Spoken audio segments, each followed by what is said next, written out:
I know this is a difficult thing to do, but if you could confirm these photos, we can let you move forward with any preparations you need to make regarding funeral arrangements." "Oh," was all that I could muster. Being inside the county coroner's office is like finding yourself trapped in a peat bog. You don't want to be there, unseen forces are pulling you under, and you know the worst is still to come. But that's where I found myself last week, sitting in an office that attempted to walk a fine line between government utilitarian function and gauzy soft focus, special episode of Elf design. It wasn't working. The coroner left to grab a few photos from the copier, and I put my head in my hands and cried. Max, my husband, wrapped his arm around my shoulder and gave me a squeeze. He didn't speak because there was nothing that he could say to stop the tears. My dad was dead. Tears were gonna fall. Max was there to keep me from falling with them. The coroner came back, saw my tears, and handed me a tissue box without asking. I thanked him, took one, and dried my eyes. I left the box in my lap because I knew that I'd be diving back in at some point. The overhead light reflected off the photos in the coroner's hands. They told me they were almost sure that it was Dad. They had found his body in his house and his wallet was on the nightstand, but they still needed to confirm that it was him. Sometimes people have fake IDs or die in homes that they don't own. To ensure the paperwork was in order, theirs, insurance, and mine, they had to double check. Standard procedure in cases like this. I told him that I understood but still felt like this whole thing was unnecessary. Whatever. At that moment, I didn't plan on rocking the boat. I would need it to navigate the uncertain waters that I was now paddling towards. "Are those the pictures?" I asked, my voice strangled by sadness.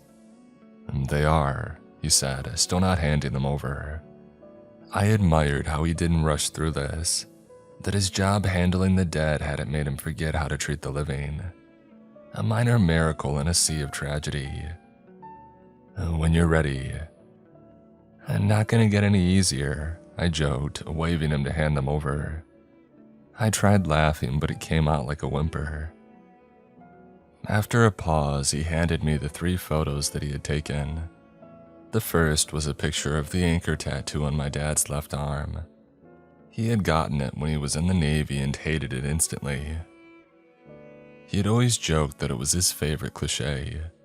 I asked him once why he never got it removed if he hated it so much. He'd shrug and remind me that it's important to remember dumb decisions as much as the smart ones. Sometimes they go hand in hand. The second photo was of the tattoo on my dad's right arm. This one he loved. It was the large oak tree in the front yard of my childhood home, with my name and my mom's name written in the branches. It was a midlife crisis tattoo, but a sweet one. He told me the anchor weighed him down and he needed something to lift him up. He was corny like that, but that's what made him special. The last photo was of my dad's face. At a glance, he had looked like he was sleeping. God knows that we had hundreds of pictures of him dozing in his favorite chair. It was an ongoing joke in our family.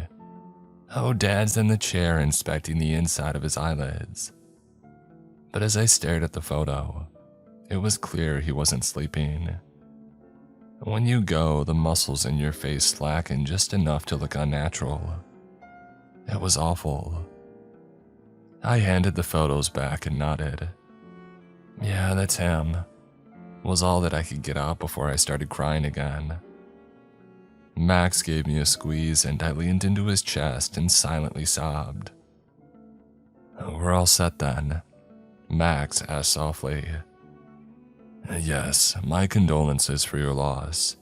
It's obvious he meant a great deal to you both.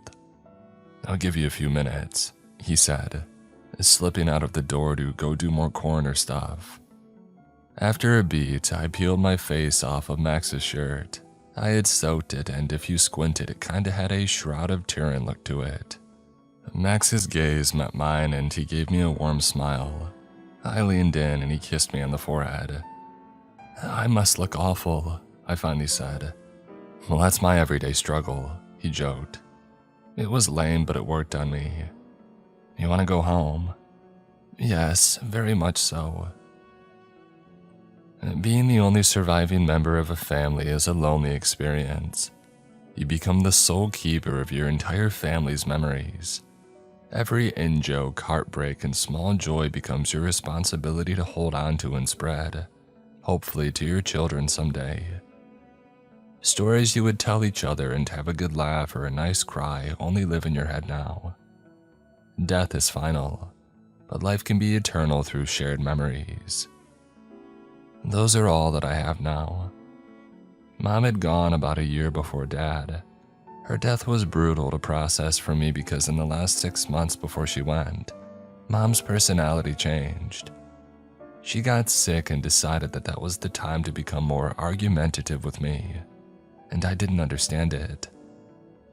Dad said that he read that sometimes when people are in life and death struggles, they can lash out at the people they love. The sick see it as a way of helping those people move on after they die. If their last moments were more unpleasant than pleasant, then you've mentally already started accepting their death before it hits you all at once. It made sense. I still thought it sucked though. I always thought you would drop Max, Mom said one of the last times that we spoke. What? I said laughing. Why? Don't you think he's holding you back? You could do anything you want. Why tie yourself down now? Live out here, start a business, find new hobbies. Tie myself down? I'm lucky to have a man that supports me. Absolutely nothing is holding me back except, the world is falling apart. Were you tying yourself down when you married Dad at 22? I always wondered, she said. Sliding doors, What could I be without him? You wouldn't be a mom, I said. That doesn't matter. She sighed. Oh, you'll understand when you're older. I said more, but it's not worth diving into. Dad's theory was wrong. Her being mean to me didn't make her death any easier to process. If anything, it made it worse. Having to reconcile while your mom treated you and your dad like trash before the big sleep doesn't help the grieving process. At all. If there's any silver lining to Dad's death, it's that he didn't act like a dick to me as he got older. He loved and praised me until the end. Even though he struggled after Mom died, he never forgot how to love me. He was giving and decent and an inspiration until his last drawn breath. His passing devastated me. I never got to say goodbye. I regretted not booking that trip to visit. Dad went into sleep, finding peace in his last moments despite his year of torment. The last time I spoke with him, it was clear that he was struggling to adjust to being alone. He was in the dark now after the light of his life had burned out. I was ashamed I couldn't be a candle for him in those moments. Oh, want me to come up, Dad? I asked during our last call. Oh, no. Use your PTO for something fun with Max. I see Max every day. Oh, you know what I mean, kiddo. You're young, live your life, don't stress about me. I've been keeping busy working on a few new games. Well, I'm coming up at some point. Get ready for it. He laughed. I loved his laugh. I miss it. Oh, come in the fall, see the colors change. Postcard pretty. It was your mom's favorite time of year.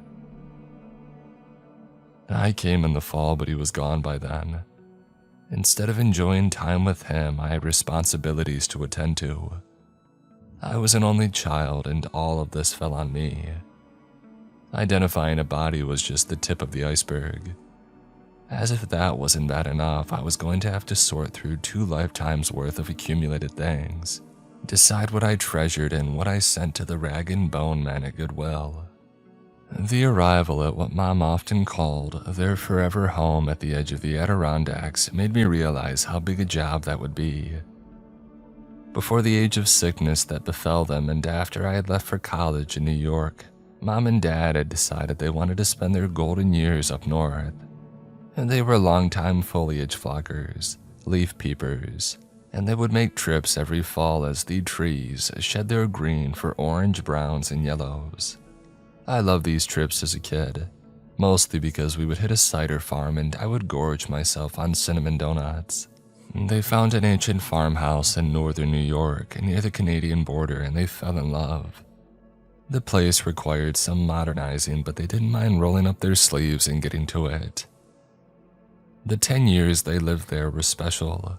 Their love strengthened during this growing old together era. It was cute and I always commented on it when Max and I would come up to visit. And in an ironic turn, Mom blossomed in the land known for beautiful death. She found a new purpose in her local charity work. She joined the Willow Widows, a nonprofit group that did a lot of local environmental work. And Dad said she became really close to some of those ladies. "Oh, what do you do?" I asked the first time that I went to visit. "Change the world," Mom said, handing me a tasting cookie from her bake sale batch. "Wow, these are amazing," I said, licking the warm chocolate off my lips. "Secret recipe," she said with a wink. "Oh, I'm family, spill." No, she said, pointing a spatula at me. "Some secrets stay secrets. Even from family. Oh, especially from family." Later that night, Dad and I sat out on the porch and shared a drink. He was telling me all about how they had adjusted to his new life, how proud he was of Mom and encouraged her new charity work. He loved seeing Mom in a new role and thriving. "Is she happy?" I asked. "Oh, very much so. Are you?" "I mean, how can I not be? I was blessed with 2 amazing women in my life," he said, reaching out and squeezing my hand. "And if I ever forgot to remember that, both of you are always quick to remind me. Very helpful in that way." I laughed. "I am Mom's copy-paste, right? Oh, how did I get so lucky?" Dad joked, but he found joy in his retirement too. With Mom on the go, he found things to do. He read a lot more and got really into strategy board games. He even picked up board game design as a hobby. "I can't control much in the real world, so why not try my hand at crafting my own worlds?" "Well, what are you working on now?" "A European-style game about the Bronze Age collapse," he said. Sensing my confusion, he shrugged. "I'm into history stuff, it's very niche." It was cute, their new life, something to aspire to. The last time I visited them when they were both still alive, I felt so comfortable in their home. It was like slipping back into my childhood, but with the appreciation of an adult. Mom was so busy during that week too, dashing off from one event to the next. "Oh, the Willow Widows keep her busy," Dad said. "You ever go to their events?" Dad shook his head. "No." "Oh, those ladies have dealt with husbands for long enough. Let the gals have their own time." Mom's sickness was a slow boil. She started having bouts of exhaustion but thought little of it. She would say it wasn't surprising she was so tired, considering that she was always out and about. But the fatigue was just the start. Soon she had a cold she couldn't shake, and then a cough. It just kept expanding into new symptoms, but she had no desire to see a doctor. "Oh, I'm fine, just a little bug is all." Finally, after nearly a year of this, Dad convinced her to go. It was what we had feared. Cancer. As if the diagnosis cast a spell, Mom went from vibrant to dulled in 3 months. She was miserable during the treatments, and when they weren't working, she wished death would come. Do you know how difficult it is to hear your mom say that she just wants to die? Her new friends were a constant presence in those last days, always around, dozens of them, always helping. Dad was friendly with them and did what made Mom happy, but between us, he lamented their ubiquity. Oh, I wake up and they're here. I go to bed and they're still hanging around. It's hard to get away from them, honestly. I wouldn't mind a few days apart from them. I don't want to burden your mom with it. God knows she's got enough to deal with. You want me to say something? I'm kind of leery of their presence too. Nah, he sighed. We'll have plenty of time alone once she's better. I've been planning a trip to Italy as a surprise when she gets on the mend. She's always wanted to see the Colosseum. And the men never came. The Willow Widows thought the chemo was doing more harm than good and suggested switching to a more organic approach to fighting the cancer. Mom brought it up with Dad and he didn't take that well. Normally Dad was very go with the flow, but he put his foot down. He didn't want to tell her what to do, but he didn't think she was acting rationally. I even called and pleaded my case. It didn't matter.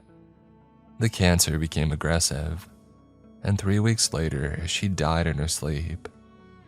Dad placed a small model of the Colosseum in her casket, and now Dad was gone too. Standing in their empty house was a gut punch that I wasn't ready for. The stillness, that's what got to me. A home that had all the earmarks of a fulfilling life being devoid of any felt alien to me. I leaned on Max's shoulder and sighed. This is a cozy place, he said. I always felt welcome here. So did I. So much so that Max and I had debated selling it. The house wasn't much and a sale would pay off some debt, but that felt wrong. It made me feel like I was betraying my parents' memory if we did sell it. Mom had brought it up around the time she had passed. You can never sell the property, you know that, right? I laughed. Mom, I don't own the property. Well, not yet, she said. At some point, we're gonna be gone and you'll have to run the place. I think you'll find that it's special. All homes are special. No, they aren't. Some houses stay houses and never change. But this place, this is a home, Harm. You belong here. And when out of the mortgage company saw my monthly earnings. Mom was right though, not all houses were homes. This was. They had gone to great lengths to make it their own over the decade that they spent here, and the results spoke for themselves. The layout was like a shotgun house. From the front door, you could follow the hallway straight out the back door to the sunroom. From the entry, the old faded red barn was visible in the back. Branching off from the main hallway on the right were Mom and Dad's office. To the left was their bedroom and a guest room. The den in front was separated from the kitchen by a half wall. The walls became a time travel device as it was lined with photos of my parents and I through the years. I held back tears. They were good people. Where did you go wrong then? Max joked, softening the blow with a kiss on the top of my head. I playfully elbowed his ribs. You have to be nice to me. I'm always nice to you. Well, you have to be doubly nice then to me. I'll do you one better. I'll be triply nice. I laughed. Oh, big shoes to fill, buddy. Well, I have enormous feet. Yeah, you do, I said with a wink. Max blushed. What room do you want to start in? Mom's crafting room. It's the smallest, so we should get through it pretty quickly. Calling this space a crafting room was a lie. Mom wasn't a crafter, it was more of her own little place to retreat to. She had all kinds of paperwork from the Willow Widows in there. Calendars for up-and-coming events, candles, incense burners, bells, and those weird cinnamon-smelling brooms that come around during the holidays. It was like a museum exhibit for the modern, elderly, woodsy white lady. Also, crystals of all shapes and sizes. She had never been into these growing up, so her late-in-life decision to embrace crystal energy was odd but harmless. If she thought they would ward off evil spirits or bring her joy, who was I to judge? I mean, I did judge, but I kept that between Max and me. We had 2 piles, keep and donate. Most of the woo-woo stuff ended up in the donate pile. After stripping the walls bare and packaging everything, we moved on to the next space, a place that I had been dreading to go. Dad's office. While cleaning Mom's office was bad, I had time to process and grieve her passing. Dad's death was so fresh, this felt like an invasion of his privacy. Where Mom's office was organized chaos, Dad's office was just organized. The man lived by a code. If it has a home, find it. We do it for everything from stray cats to knickknacks. Everything in its right place, kiddo. Board games filled the shelf. I had heard of some of these, but most were pretty obscure. I remember Dad telling me that some of these were out of print and had become valuable with the resurgence of board game groups. If nothing else, we could resell some of these, get a silver lining from this god-awful trip. Another shelf was half filled with Dad's homemade games. Each shelf had a label: ready, playtest, prototype, rule sets, and ideas, and it was filled with banker's boxes. Max walked over to the shelf and whistled. "Nuts! Battle of the Bulge games?" he asked. Before I could respond, he looked at me. "And keep your mind out of the gutter, huh?" "Oh, shut up. You were 100% thinking it too," I joked. "Did you ever play any of these games with him?" "No, I wanted to, but he wouldn't let me. Said it was for more advanced players, but I think he was just insecure about showing me his work." "Did he ever play them?" "He used to go to the local VFW and play with some folks there. They seemed to enjoy them. They were a lot like him." "How many did he make?" "He was always coy about it, but knowing Dad, the number could be triple digits. Once the man got hyper-focused on something, he went full bore." Doesn't seem like a ton in here." "Oh, these are the good ones that he finished. Told me that he kept the weaker ones inside his grandfather's old steamer trunk up in the attic." "Is it still in the attic?" Max asked. "And how big are we talking?" I patted his arm. "Oh, if it's too heavy, we can hire movers to bring it down. We don't have to put your spine at risk trying to lug it down." He kissed the top of my head again. "My spine thanks you." I went to move one of the games off the shelf when something crammed behind it caught my eye. Behind a game called The Grand Bargain Conference at Yalta, I found a 6-inch stick figure made from broken tree branches and string. It looked like a kid's project from camp that parents make a big deal out of, but then hide away and forget that it exists. "What is it?" Max asked. "A literal stick figure," I said with a smile. Maybe it's from one of your dad's games." "I don't know, this doesn't seem like something from Attrition, a game of supply line management," I said, reading off another game title. "What about this one?" Max said, motioning towards the other side of the room. On his drafting table was another game. Unlike all the other games that dealt with war or history, this one was called Witness in the Woods. As a lover of cozy mysteries and nature, the box caught my attention. I opened it but didn't find a game. Instead, there was a weather-beaten journal and a VHS tape labeled Encounters, Tape 3. I showed Max, who made an interested noise. "Encounters? With who?" A pit formed in my stomach and nearly swallowed my entire insides. Did I just stumble upon my parents' hidden, adult time tapes? The biggest ick wave slammed into me like a tsunami of bad vibes. Max was riding the wave as well. "You don't think?" he said, trailing off. "I hope not. Do I really want to know what's on here?" Maybe not. What's the journal say?" I picked it up and opened it to the first page. It was dated a year earlier and written in my dad's chicken scratch handwriting. He could easily read it, but to everyone else, the writing looked like somebody drove an EKG machine down a pothole-filled road. I used to joke that Dad's handwriting reminded me of those magic eye pictures. On the surface, it looks like nothing, and then your eyes go wah wah wee woo, and suddenly you see the boat hidden in the chaos. Murphy, you are an elf, I read. Max picked up the reference. Hilarious, Homer. Seriously, what's it say? I smiled, trying to add a little levity in case this turns out to be my worst nightmare. Let's pray it's not. I started reading. My name is Thomas Michael Ridge, and I believe my wife has joined a coven. No, this is not a joke. I believe the Willow Widows social group is a witches' coven that may control the town. They find new members through their charity work, slowly driving a wedge between the recruit and their family.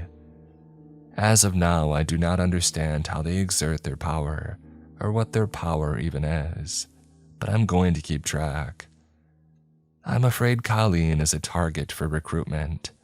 I do not want to let this happen. I stopped and looked at Max. Maybe he'd have a joke ready, or at the very least, present a skeptical face. But he wasn't. The opposite, in fact. He looked as if he believed every word. Dad was a lot of things, but a liar and a storyteller he was not. A coven like witches, Max said. There's no way Dad believed that. No way I believe that.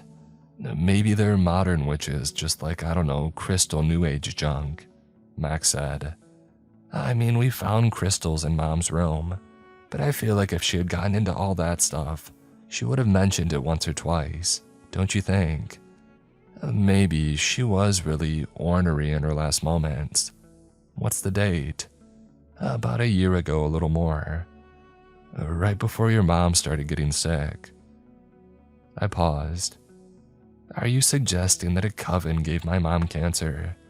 That seems like something out of a soap opera. What was the one you watched when we first met? The one with vampires and that junk. Passions, Max said. I'm not joking, and from the sounds of it, neither was your dad. Maybe it's just a part of this game. Off Max's look, I rolled my eyes. This is a lot to take in. You think my mom was a witch and my dad was investigating it? Well, it kinda looks like that, yeah, Max said with a shrug of his shoulders. Adult tapes and witchcraft. Boy, did my parents really embrace their golden years. Max gave me a look. What else does the journal say? I started flipping through the pages. Dang, there are tons of entries. He kept notes about conversations at gatherings, things appearing in the house, and strange noises in the barn. Weird. Listen to this, I said, reading from a random page that I stopped on. Colleen left her WW meeting with Grace, her new friend and a board member of the group. They said they were heading to City Hall to discuss a new tree planting initiative that they wanted to put in front of the mayor. I called the mayor's office. No meeting was ever set. Colleen and the Willow Widows were lying again. Wow, Max said. Your mom never gave off liar vibes. Because she was honest to a fault, especially in the waning years. But it was always a big problem growing up too. Mom would say that she was thinking instead of just throwing in a little white lie to soften the blow. This doesn't read like her at all. It doesn't. Also, it doesn't read like your dad. That man was a ride or die with your mom. Sounds like something changed. I hated that Max was right, but he was. I think we need to watch the video. Agreed, he said. I hope they have a VCR somewhere. The great VCR hunt started in Dad's office, but soon spilled out into the other areas of the house. About an hour later, Max found one tucked away in a closet. After several YouTube tutorials, he successfully hooked it up to the modern TV in the living room.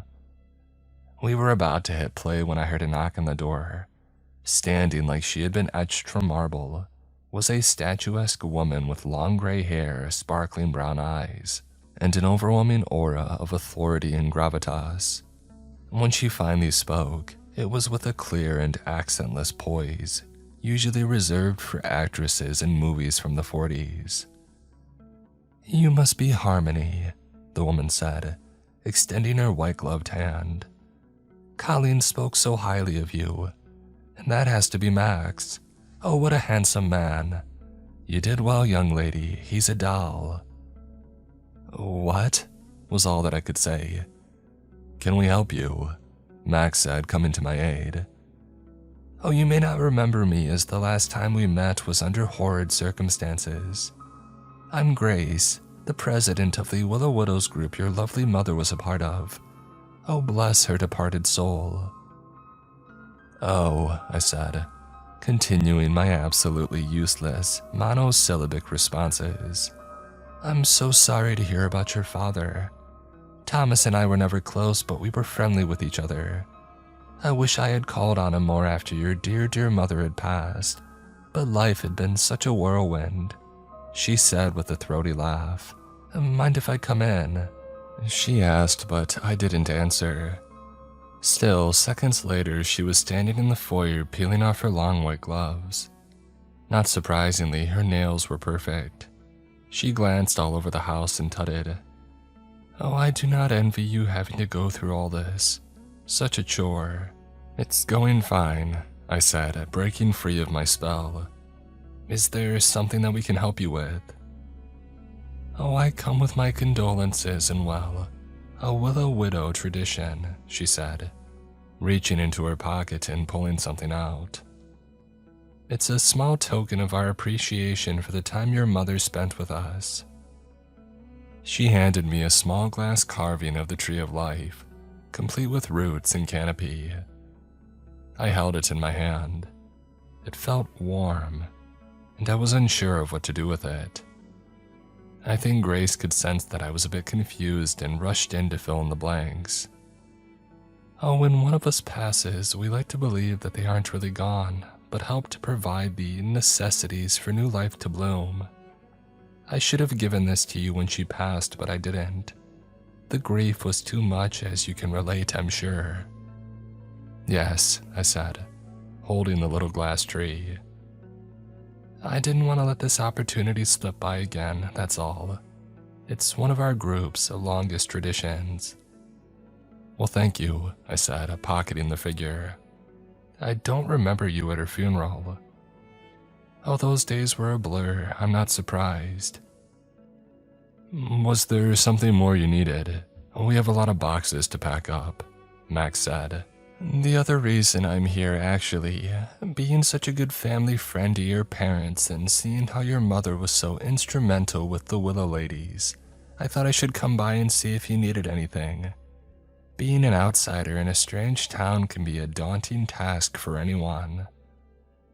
"Oh, we've come here a bunch of times," I said. "Yeah, we even have a favorite pie spot. Maureen's on Elm."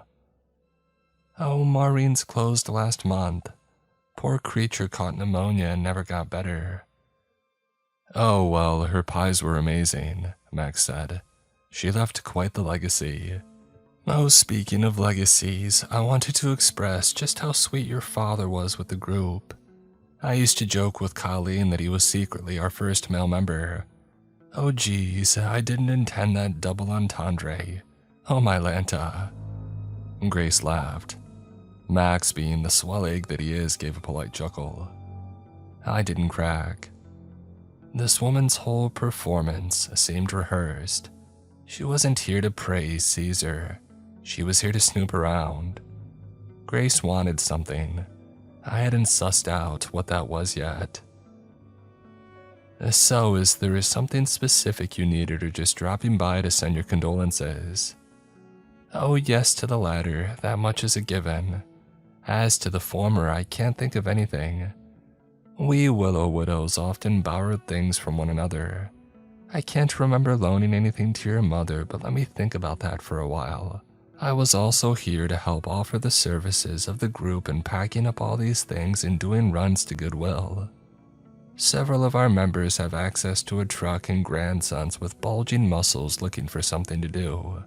"We're good," I said, plastering on my own fake smile. "I appreciate the offer, though. Thank you for stopping by. If we need anything, I'm sure we'll run into each other again." She pursed her lips and nodded. "I'm sure we will. If I think of the thing your mother borrowed, I'll come around and ask." She put her hand on my shoulder, cocked her head to the side, and gave me a sad-looking face. "Be brave, okay? I know this isn't easy." After a beat, she added, My, you are the spitting image of your mother. So beautiful. Must be something in the bloodline." Max hugged me. "Won't our kids be cute?" "Quite." "Thanks," I said. "It was lovely to meet you." I opened the door and motioned towards it, and Grace got the hint and stepped outside. She started up the path but stopped and turned back. "We take care of our own in life and death," she said. A gust of fall wind blowing her perfectly coiffed hair across her face. "My offer still stands if you change your mind. We would love to help." I was about to respond, but she turned and walked down the path toward the street. The wind picked up again, sending brown, red, and yellow leaves scattering in her wake. Max joined me at the door, and we watched as she turned down the street and kept walking, impervious to our gaze. Where's her car? She must have walked here. A long walk. This place is off the beaten path. Should we offer her a ride? I didn't want to. With the words in my dad's journal still sitting in the front of my mind, the thought of helping this woman rubbed me wrong. Our interaction was forced, rehearsed. Was she the board member my dad had written about? Or were there more Graces in this group? I know she's kinda weird, but the wind is picking up, and it looks like a storm is blowing in. I would hate if my grandma got caught in a downpour. Max was too friendly for his own good. This was something I was typically a fan of, but there was something off about that lady. But Max's big heart would wear me down. I sighed. "If you really want to do it." "I don't really want to do anything," he said, "but I feel a bit, I don't know, compelled." "Is this because she called you handsome?" Max blushed. "Can't I just be a good dude?" I reached up on my tiptoes and kissed his cheek. "You are a good dude. Offer her a ride. While you're in town, you want to grab some more boxes?" "Yeah, sure. Let me go track her down first." He left the door and did a half-jog, half-walk shuffle down the yard into the street. I shook my head. He was too nice, too open. If Max had a cynical bone in his body, it had broken a long time ago and never healed properly. I took the figure out of my pocket and I looked at it. It was pretty in its own way. I respected the Willow Widow's commitment to the trees and the symbolism behind it. I placed the figure on the half wall by the front door. I didn't need it to stay in my pocket while moving stuff. I'd probably break it. As I watched Max chase after Grace, I heard something odd behind me. The unmistakable squeak of someone standing on ancient and wooden floorboards. I snapped around as I heard footsteps running away from me. Someone was in the house with me. "Hello?" I called out. I wasn't sure if that was the right move, but it felt right. If someone responded, I could sprint out the front door and catch up to Max, or get stabbed to death while attempting to do so. But I like to think that I could outrun whoever was in the house. I mean, I'm on the treadmill daily. I slowly moved to get a better look down the hallway. It was always dark, but with this approaching storm, the typically sunlightless corridor was even darker than usual. Maybe I hadn't heard the footsteps, that my mind was playing tricks on me. Stress could do that to a person. That made sense, until I saw the shape of a person standing at the end of the hallway. They were almost as black as the shadows, and where they were standing, they were easy to miss. I gasped. My palms started sweating and goosebumps raced down my arms. I tried to control my breathing, to keep myself calm in the face of danger, but my nervous system and my brain were fighting, and in the tussle, the wires were getting crossed up. The shadow figure slowly moved toward me, not quickly, but with effortless gliding. There were no eyes, really no discernible features at all, but I still felt like it was watching me, taking stock of what I would do, Would I run or fight? Would I panic or stay strong? I looked past the creature through the window, and I saw something odder than this floating shadow. Grace, walking toward the barn in the backyard. That made little sense. I had just seen her walking down the street. Surely Max would have gotten to her by now. The fastest route would be through the back door, but since I didn't feel like rushing through a shadow figure, I would have to go outside and around. I turned back to the front door to open it, and I let out a scream. "Harm, it's me." Max had been walking to the front door and nearly gave me a heart attack. If you had bet me $1 million that between the ghost and my husband would have been the one to get me to shriek in terror, I would have taken that bet all day. Easy money. Thank God I don't know any millionaires with gambling problems. "What's wrong?" There's something in the house." "Something? What do you mean something?" A ghost, I think." "A ghost? What the hell?" "I know." "Jesus, when it rains, it pours.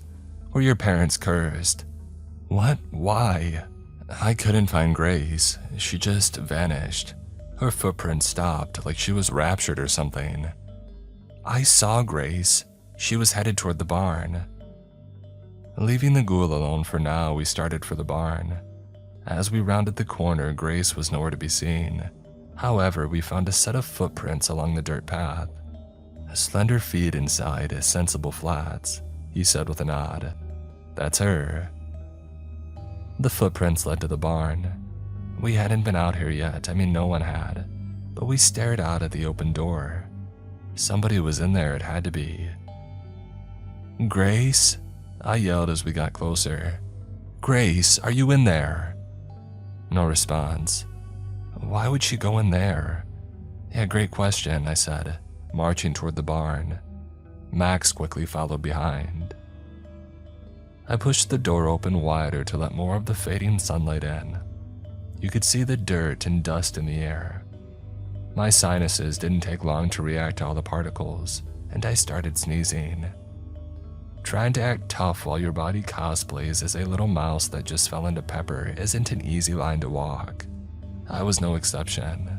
After my 6th consecutive sneeze, Max put his hand on my shoulder. "Let me go in, okay? Monitor the outside in case she tries to leave." I nodded, rubbed my watery eyes, and stepped out. Max sighed and headed into the barn. Some of Grace's footprints were there, but they became more sporadic the deeper that you went in. The dirt floor gave way to a filthy concrete slab, and her path dried up. I glanced back at the house, where I had left the watchful ghoul, and I saw something move near the window. It was the figure.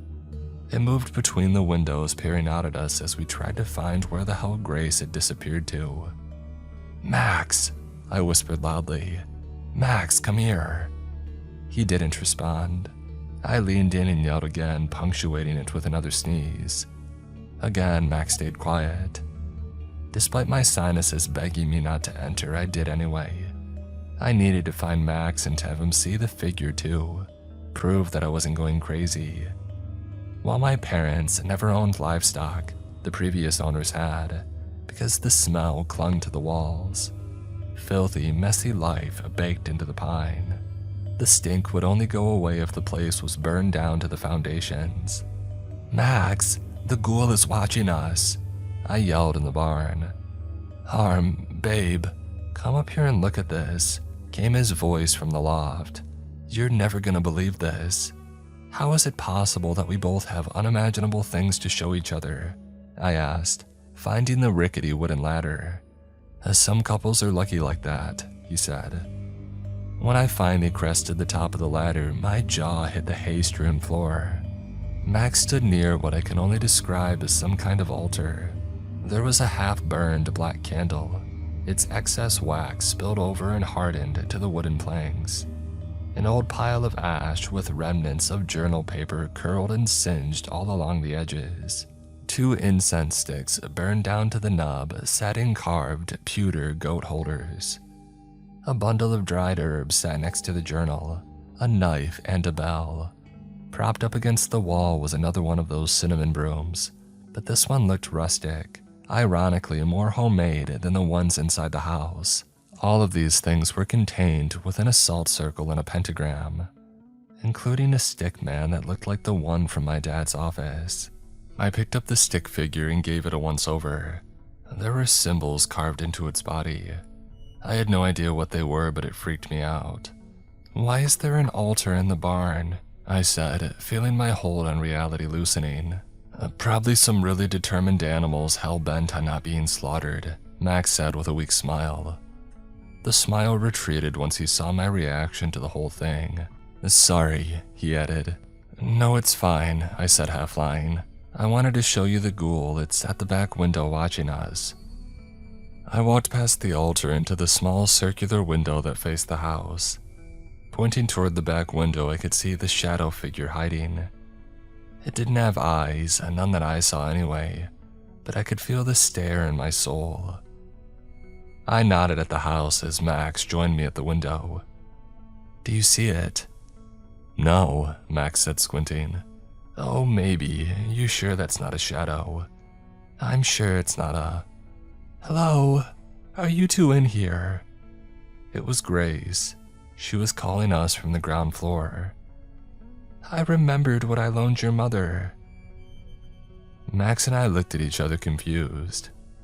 "Where are you? Where have you been? I went looking for you," Max said. "Here and there," she said with a slight chuckle. "If you don't mind coming down, we can discuss what I need to grab from the house." Max looked at me and then down at the ladder. I nodded but didn't move. Instead, I kept my eye on the house. The ghoul wasn't near the window anymore, but that didn't mean that it wasn't in the house at all. "I'm coming down," Max said. "Oh, great. I might need someone with big muscles to help move this stuff." Max rolled his eyes and started his descent down the ladder. As soon as he got to the ground, he called for Grace. She wasn't standing near the ladder. Hell, there was no reason to think that she was even in the barn at all. There was a stillness that was only broken by my labored, clogged nose, hay fever suffering breathing. "Grace, where are you?" My eyes scanned the house for the ghoul, but I couldn't find it. If it was still in there, it wasn't clinging near the back windows anymore. I turned toward the ladder to leave, but then something in my mind told me to turn around and glance at the window again. And that's when I saw her. Grace. Inside the house. "Holy shit," I yelled. Max, she's in the house." "What? How?" "I don't know, but I see her where I saw the ghoul," I shouted. "Go after her." Max took off. As I got to the ladder, though, I heard something creaking in the crossbeams above me. At first, I assumed it was the harsh wind rocking the barn. God knew how old this building was. With the storm outside intensifying at a sickening pace, it made sense that there was creaking. It became so intense that I prayed the entire building wouldn't blow over. While my rationale was sound, I forgot that I had slipped into some sort of paranoid fever dream as soon as I had entered my parents' home. Another thunderclap directly above me made me crane my head up to see if the roof was tearing away. But when I looked up, instead of seeing a hole blasted through, I saw the black figure hanging upside down, clutching the rafters with its finger and toe tips. "Oh God," my voice trembled, and the words barely pushed past my lips. The figure turned its head to me. I let out a scream so loud that it would wake the dead. This ghoul had eyes now, all white with no pupils. Its fingertips fluttered so fast it looked blurry as it skittered along the top beam toward me. My mind kicked my body into gear and I tore for the ladder. When I was about halfway down, my foot hit a cracked rung and broke under my weight. I lost my footing and went tumbling down. As I fell, I saw the figure leap from the hayloft. I slammed into the concrete and felt a snap inside my body. I was pretty sure that I had just broken a rib, because my muscles spasmed and I felt like a goldfish that had flopped out of its bowl. My lungs tried sucking in air to ease my breathing, but it came in short gasps or not at all. The pain wrapped around me like a straitjacket. I couldn't move. I couldn't yell for Max. I was trapped. From the hayloft, the creature's bright white eyes rose like a full moon over the top rung. Fear spiked my heart. I felt pinned down, unable to breathe, unable to move, unable to fight back. Harm, are you okay? Max, God bless this man and his incredible timing. The creature slunk back out of view as soon as Max knelt beside me. He asked 1,000 times if I was okay. After the 1,001st time, my breathing relaxed and I took in a deep, life-affirming breath. "It's up there," I said through gritted teeth. I had absolutely broken my rib. I tried to sit up, but each flex of my muscles created a new sensation of pain that rippled through my body. "I'm going up." "Max, no," I said, but he was already bounding up the steps. I held my breath and prayed that he would be okay. A few seconds later, he looked down at me from the top of the loft. "It's gone." A shadowy rope fell from the rafters behind Max. It was the ghoul. "Max, behind you!" Max turned and saw those wide eyes staring at him, through him. "Oh hell no," he yelled. With no hesitation, he climbed down the ladder, taking the steps 3 at a time. When he got halfway down, he leapt to the ground. He landed with a thud and I heard both of his knees crack. He'd feel that later, but his flight response had kicked in and he was a blur. Like a parent coming to the aid of their hurt child, he stood, scooped me up in his ropey arms and ran out of the barn. Max didn't stop running until he got to our car. He put me down, unlocked it, and helped me in. All the while, he kept looking back over his shoulder to ensure that he had put distance between us and the ghoul. He joined me in the car, locked the doors, and then sat down. We didn't speak. In fact, the only audible sounds were our collective, labored breathing. His from the 100-meter dash and mine from the broken rib. What a fine pair we were. Did you see Grace in the house?" "No," he said, slowing his breathing. "She was gone and so was your dad's journal." "What? How did she even know about it?" "I don't know, she may have taken some stuff from our luggage too. I'm not sure what though, didn't have time to check." "What the hell? What did Mom see in this woman?" "I don't know, but what the hell is that thing?" he said, nodding toward the barn. "Some ancient mountain spirit, the ghost of a dead farmhand. Best security system known to man. Hell, I can't even begin to guess." I adjusted my body to ease some of the pain. "You okay?" "I think I broke a rib." "Should we go to the hospital?" "The closest one is an hour away and I don't want to pay for emergency services. I'll be okay with Tylenol for now." "No offense, but that's a dumb plan. You're in a lot of pain, it's etched on your face, dude." "I never said I wasn't in pain. I said I could manage." I clarified, trying to give Max a reassuring smile. It didn't take. He looked worried. "I'll be okay, Max, trust me." "Should we leave?" Max asked. "Does it make sense to stay?" "If this were any other place, I'd be out of here," I said. "But this is my parents' home. I owe it to them to finish the job, come hell or high water." "Please don't tell me you think the gates of hell are on the property somewhere." I laughed.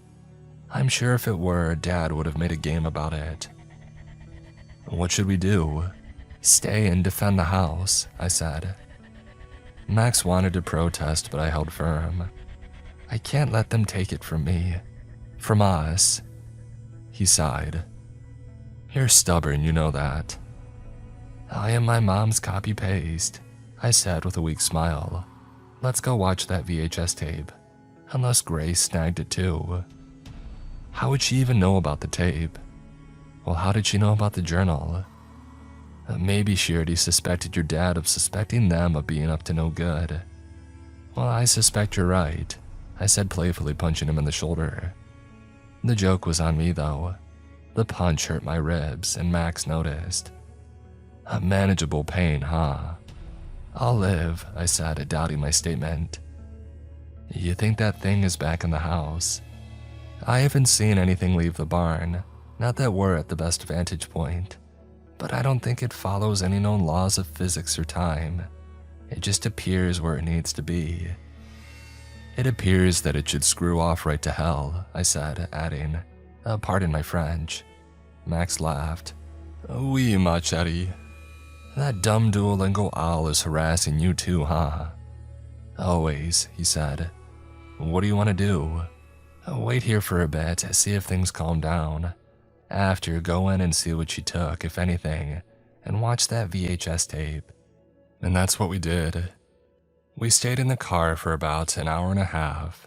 The skies overhead were gray and overcast, but no rain fell. I didn't even hear thunder anymore. It lingered but never struck. Not unlike that ghoul. At some point, we decided that things had calmed down enough to try to head back in. Max said that he would go in first and I wasn't going to stop him. He pushed the front door open and peered into the empty room. He called out but saw nothing. Max went inside and turned down every light. No shadows, no grace. The place was empty. We're clear. I walked in and locked all the windows and doors. If it was outside, let's keep it that way. I checked the VCR and the tape was still there, and Grace hadn't taken it. I went into our room and saw all of our things tossed around, as if the goon squad had paid us a visit. I couldn't imagine what Grace wanted from our bags. The only thing that I found missing were our hairbrushes. That's it? Max asked. Man, I like that brush too. Why would she steal those things? That doesn't make any sense. She probably saw our hair and was jealous. I get it. I gave Max an unimpressed look. He relented. Babe, I have no idea why she would steal our hairbrushes. Are we sure that we even packed them? With this mop of curls, I said, holding my hair in my hands. I have to have a brush. It was the silver one with the black handle. I take it every time we go somewhere. I believe you, he said. Mother Nature underscored his comment with a surprise burst of thunder above us. We both instinctively ducked down as it rumbled. Another storm, Jesus. I didn't realize it rained so much out here. Outside, we watched the violent wind thrash the tree branches back and forth. Something big was coming. We should watch the tape before the power goes out, or the ghoul returns, or Grace shows up, I said. We sat down and finally hit play. We were greeted by my mom and dad, who were celebrating my dad's 62nd birthday. Her version of happy birthday was off-key yet heartwarming.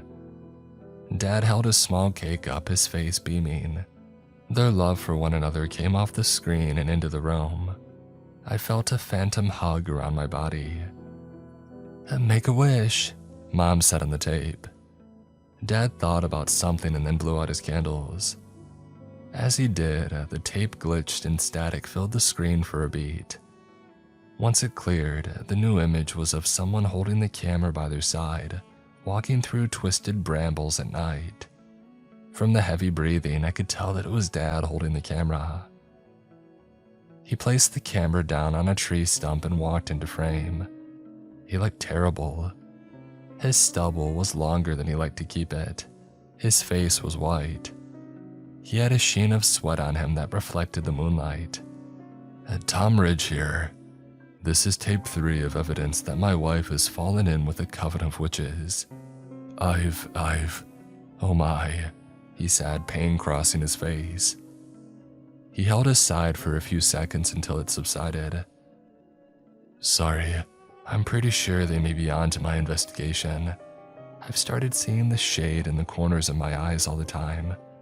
The black figure that watches over me at home. Holy hell, I mumbled. He saw the ghoul too. It's a security camera, Max asked, confused. Jesus Christ, if that is their passive security, what kind of actual damage can they cause? If this is real, I added. If this is real, he echoed. Dad shook his head and kept talking. The High Priestess is directing them to cast painful spells to stop me. I want to make this very, very clear. No pain spells will keep me from saving my lovely wife from their clutches. Your dad sounds like a true believer. Yeah, was all that I could counter with. And Dad continued. Colleen mentioned she had a Willow Widow meeting tonight at the VFW hall. Of course, that was a lie. Seems to be all she does lately. I knew they were probably convening the coven in their sacred circle. They have a few they like to use, but the one I'm taking you to now is the one they mostly use. There is, well, an inhuman power they tap into there. I don't know how or why. My goal is to show you all what happens there. Document it. I have to be quiet now. They have excellent hearing. And Dad walked over to the camera and turned it off. When the images returned to the screen, we were in a new location, deep in the backwoods. So deep that people avoid it because the trees grow so close that traveling through the thickets is nearly impossible. In frame, we saw a clearing with a circle marked out by polished stones. A roaring fire had been lit in the middle. At the edge of the clearing, there were at least a dozen figures dressed in white gowns with veils over their faces. Each of them was holding something, but with it being night and shot on a bad camera, it wasn't clear what they had in their hands. This doesn't look like a VFW hall, Dad whispered. A tall, striking figure emerged from the darkness of the surrounding woods and crossed to the fire. Raising their hands high, the woman started chanting something in a language that was foreign to my ears. Clutching a dagger in her right hand, she splayed open her palm on the left. With a flick of the wrist, she cut a crimson line. She squeezed her bleeding hand into a fist and held it over the fire. As the drops hit, they hissed like a herd animal and sent billowy clouds of white smoke rising through the canopy. The time for her return is upon us, sisters. Let us raise our voices so she can hear us beyond the veil. The surrounding women all screamed. At first, it sounded like half a dozen caterwauling cats, but soon a melody emerged. The woman undid her coverings and exposed her naked body to the night air. With the veil gone, we could see exactly who this was. I felt a weight grow in the pit of my stomach. It was Grace. Spirits beyond, hear our cries. Bring forth the Elder One. Come claim what is yours. She placed her left hand over her heart, her face, and her stomach, each time leaving a red handprint on her almost violently white skin. We have found the true bloodline. She eagerly awaits your return. Another figure clad in all-black robe emerged from the woods. They strode to Grace with confidence and disrobed. It was Mom. What the hell? I said. Colleen, no, please God, stop this, Dad said on camera. I could hear soft whimpers. He was crying but trying to stay silent. Grace cupped Mom's face in her hands and kissed her forehead. When she pulled back, Mom had a bloody handprint on her jaw. Are you prepared to offer the ultimate price to enable the Elder One's return, to revive your magical bloodline to its true power? Yes, Mom said. I am ready. Magical bloodline? The hell is happening? Max asked. I didn't have an answer. Grace grabbed a handful of Mom's hair and held it taut. She raised her dagger and cut a handful of hair from her head. Yelling some incomprehensible words, she cast the hair into the flames. Another puff of white smoke rose to the canopy. Grace smiled wildly. My stomach tightened as my brain caught up with my instincts. She took hair from my mom with the incantation. She stole our hairbrushes. What could Grace do with my hair? How powerful was she? What other evil acts was this woman capable of committing? Unsheath your blades, Grace yelled on the tape, her voice nearly drowned out by the chanting. All the women stripped of their robes, removed their blades, and slashed their palms. Continuing their chanting, they walked the circle in towards the center. Mom had raised her hands above her head and threw her head back in anticipation, an acolyte waiting for the touch of a long-dormant god. The woman came and laid their hands on her body, their bloody handprints making her look like an exotic cat. "She bears the mark of the Divine One.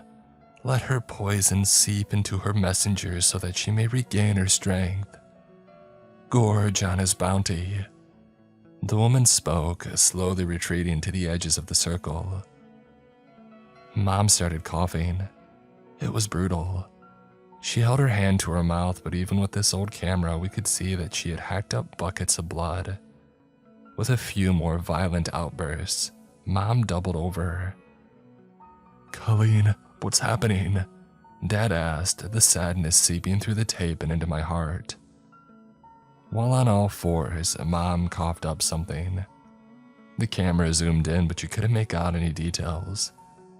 Grace extended a hand and pulled Mom back up to her feet. Mom looked like a boxer who had gone 15 rounds, but she was smiling.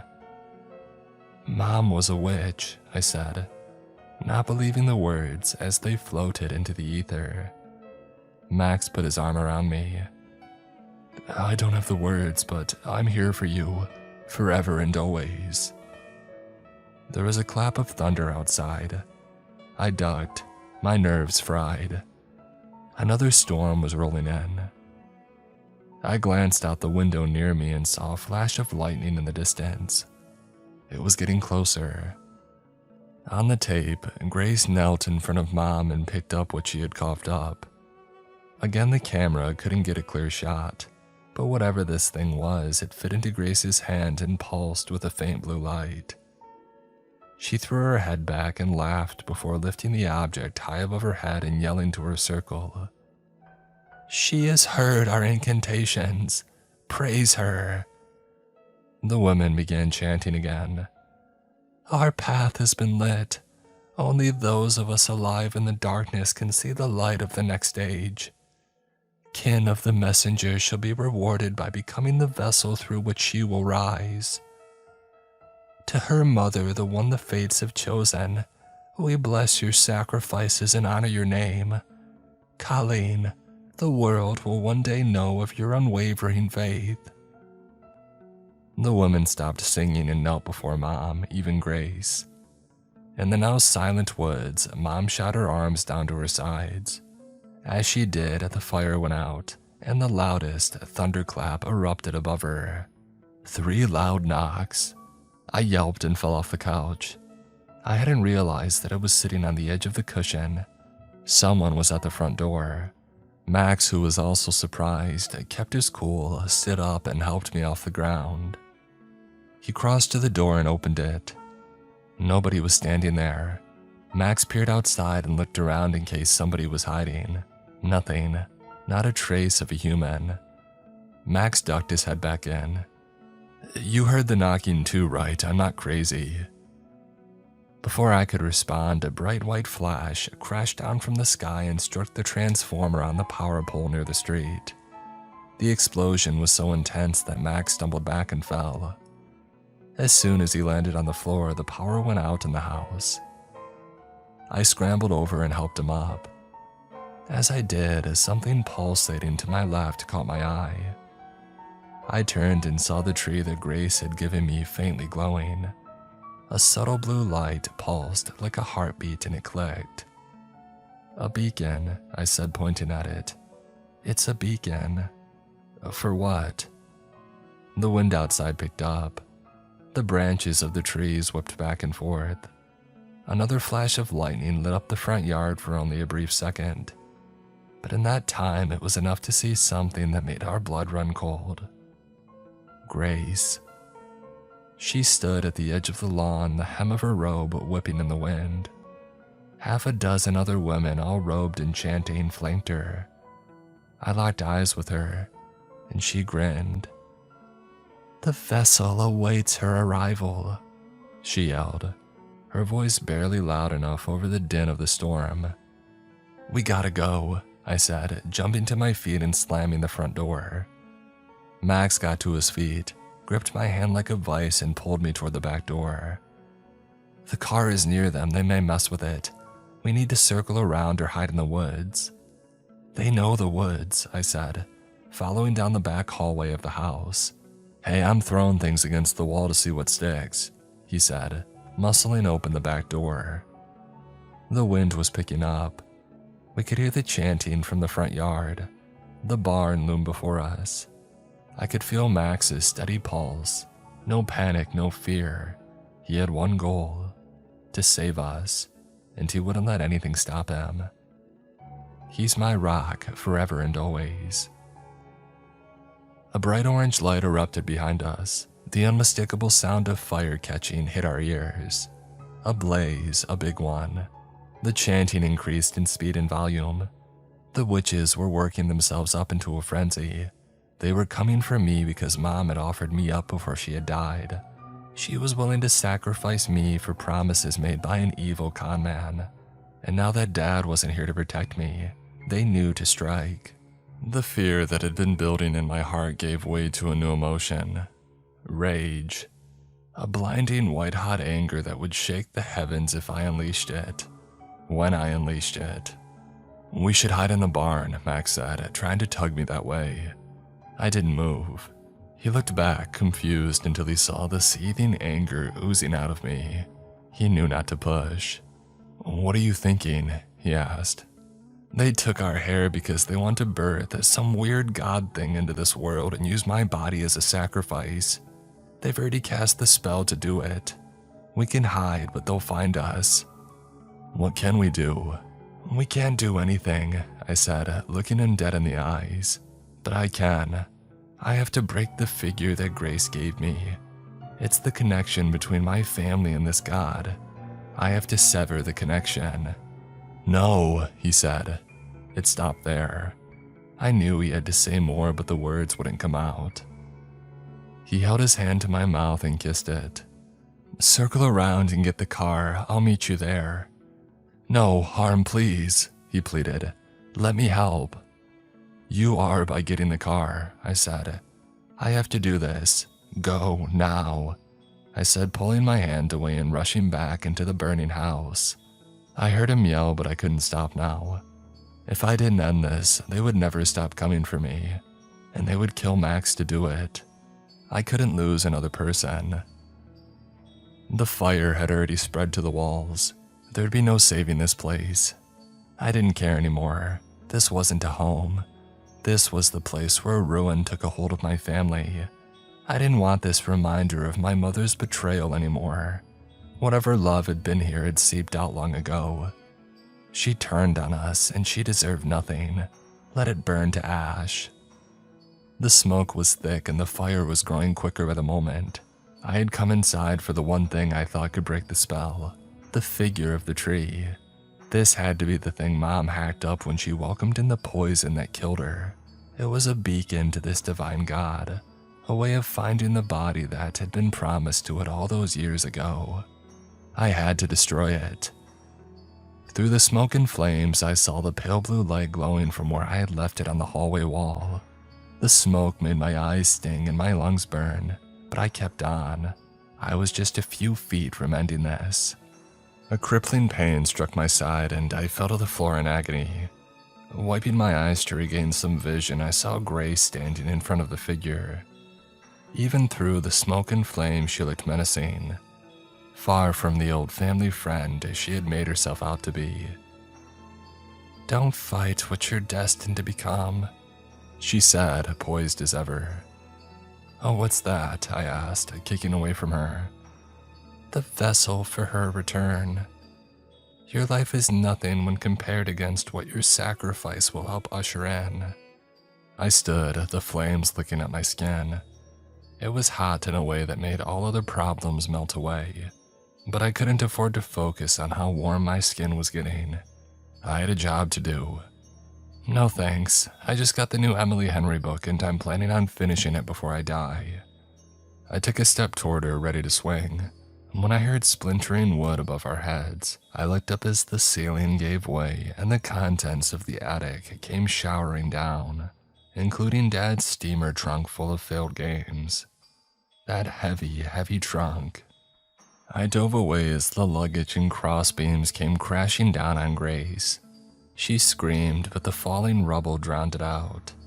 while the collapsing rubble in my blurted laugh. "Thanks, Dad," I said to the sky. Getting back to my feet, I ran toward the half wall and grabbed the figure. It burned my hands as I held it, but I didn't let that get to me. Forget about my hands. I had to destroy it. I had to end this insanity. I raised the figure above my head, ready to slam it to the floor and break the connection, when the steamer trunk came flying off the ground and smashed into the half-burnt wall. Grace emerged, bloody and beaten, her poise a thing of the past. She was pissed. "Your mother wanted this for you. Stop fighting it." "I'll bring that up at therapy," I said, throwing the figure at the tile floor as hard as I could. As we both watched, the glass figure tumble to the ground. Grace held out her hand and uttered a spell. It sent my body flying back into the wall. My head bounced off the kitchen cabinets with a sickening thud. My brain ricocheted off my skull, and my vision went blurry. I felt like I might pass out, but I managed to stay awake long enough to see the tree figurine hit the floor and shatter into several pieces. And Grace screamed, and even with the smoke filling my lungs, I managed to smile. The edges of my vision were getting dark. I stayed low and crawled away. Each foot I traveled made my limbs heavy. My breathing slowed. My eyelids lowered. I felt the familiar pull of Max's firm arms. He grabbed me and hoisted me off the ground. I didn't fight him. I didn't question why he was in here and not in the car, as he had promised. I melted into him, clung on with my remaining strength, and let him drag me out of hell. The fresh air helped momentarily revive me. The first thing that I felt was Max's stubble rubbing against my cheek. My eyes fluttered open and I saw how focused he was on getting us to the car. Nothing would break his concentration. I leaned into his ear and whispered, "Let it burn." He didn't respond. He just kept running. I felt my eyelids grow heavy again. The last thing that I remembered was Max unlocking the car. A few hours later, the sound of the passing road woke me up. I turned and saw a shell-shocked Max driving through the pre-dawn morning like his hair was on fire. I reached over and softly touched his thigh. He flinched but eased when he realized it was only me. "Hey," I said, my voice harsh from all the smoke that I had inhaled. "We've been on the road for a while. We're safe," he said, his eyes never leaving the road. I think so too." At that, Max's face softened. Tears came to his eyes and rolled down his cheeks. There was a lump in his throat. He was holding it together, but just barely. Hey, I whispered, rubbing his arm. I reached up and wiped away a tear. "It's okay, we got out, we're okay," I said, adding, "Thanks to you." He laughed and it nearly morphed into a sob. The lump broke and he was free to speak again. "You did the hard stuff. I just carried you to the car. You saved my life. You saved mine, Harmony. Hell, for all we know, you saved everyone's life today," he said. "Do you think it's over?" I sat up and looked out the window. The naked trees blared past as we plotted our escape from our own personal Salem. A memory came to me. Mom and I drinking freshly pressed cider and wandering around a pumpkin patch. I was no older than 10, still thrilled by things like that, but gaining the early adolescent aversion to all things family. "You know," Mom said, looking over a gourd, "when I was a little girl, I loved picking pumpkins with my mom too." "Before she, sorry," I said. "My foot has always found my mouth." Mom smiled. I could feel its warmth on my face as sure as I could feel the mittens on my hands. "It's okay. She died. I've adjusted to it." "Does it still hurt?" "Always," she said. "There's a little part of you that never heals, but you can't be sad all the time. You have to learn to adjust. to find happiness in the smallest places. Like, say, helping your daughter pick out a pumpkin, or watching the sunrise over the mountains, or playing a game with your husband. If you look hard enough, you can find joy everywhere. Well, what do you do when you can't find joy? I asked. Mom paused and gave it serious thought. I look at your face and always find it there. I didn't want to cry, but I felt the tears rolling down my face. Mom had been my rock, my hero, my person. Whenever I had news, good or bad, she was my first call. I now had to live with the fact that somewhere, for some reason, she had turned on me. And worse, I would never know why. She let me go. She lost her joy. Harm, Max said. You okay? Yeah, I said, wiping my own tears. I turned to him and gave him a cheesy smile. Just a lot of dust in the car, is all. He didn't respond. Instead, he pulled to the side of the road and got out of the car. What's up? I asked. He opened my door. What are you doing? He held out his hand and I took it. Stepping out of the car, I had barely shut the door when he leaned into me and wrapped his arms around me. My body trembled with pain, but it soothed my heart. Seeing Max this vulnerable was the breaking point. I lost it and he did too. After a bit, he pulled away, wiped his eyes and looked deeply into mine. A manageable pain, huh? Heartache is rough sailing, but eventually the water stills. I put that on a piece of shiplap and we can afford to keep the land. I don't want it. Yeah, I don't blame you, he said, holding me close. We stood in the cool morning air, embracing each other and an uncertain future. Behind us, the storm clouds broke and we caught the first rays of the rising sun coming over the mountains. Orange light brightened the dying landscape. The maples, bare of any leaves, stood proud in their starkness, arms raised to the sky, glorifying the sun for its gifts. A postcard picture. It is pretty up here though, Max said. Postcard pretty, I said. My true feelings bubbled up. I stepped away from Max and took in the beauty around me. The trees weren't dying, they were being reborn, getting another turn in the game of life, a chance to start over. Dad's memory coming back to me. I put my hand over my heart and felt it beat for both of us. I looked up at the ridge of the mountains and smiled. Everything's in its right place, kiddo. Joy found me again. I love you, Dad, I whispered to the wind. I like to think he heard it.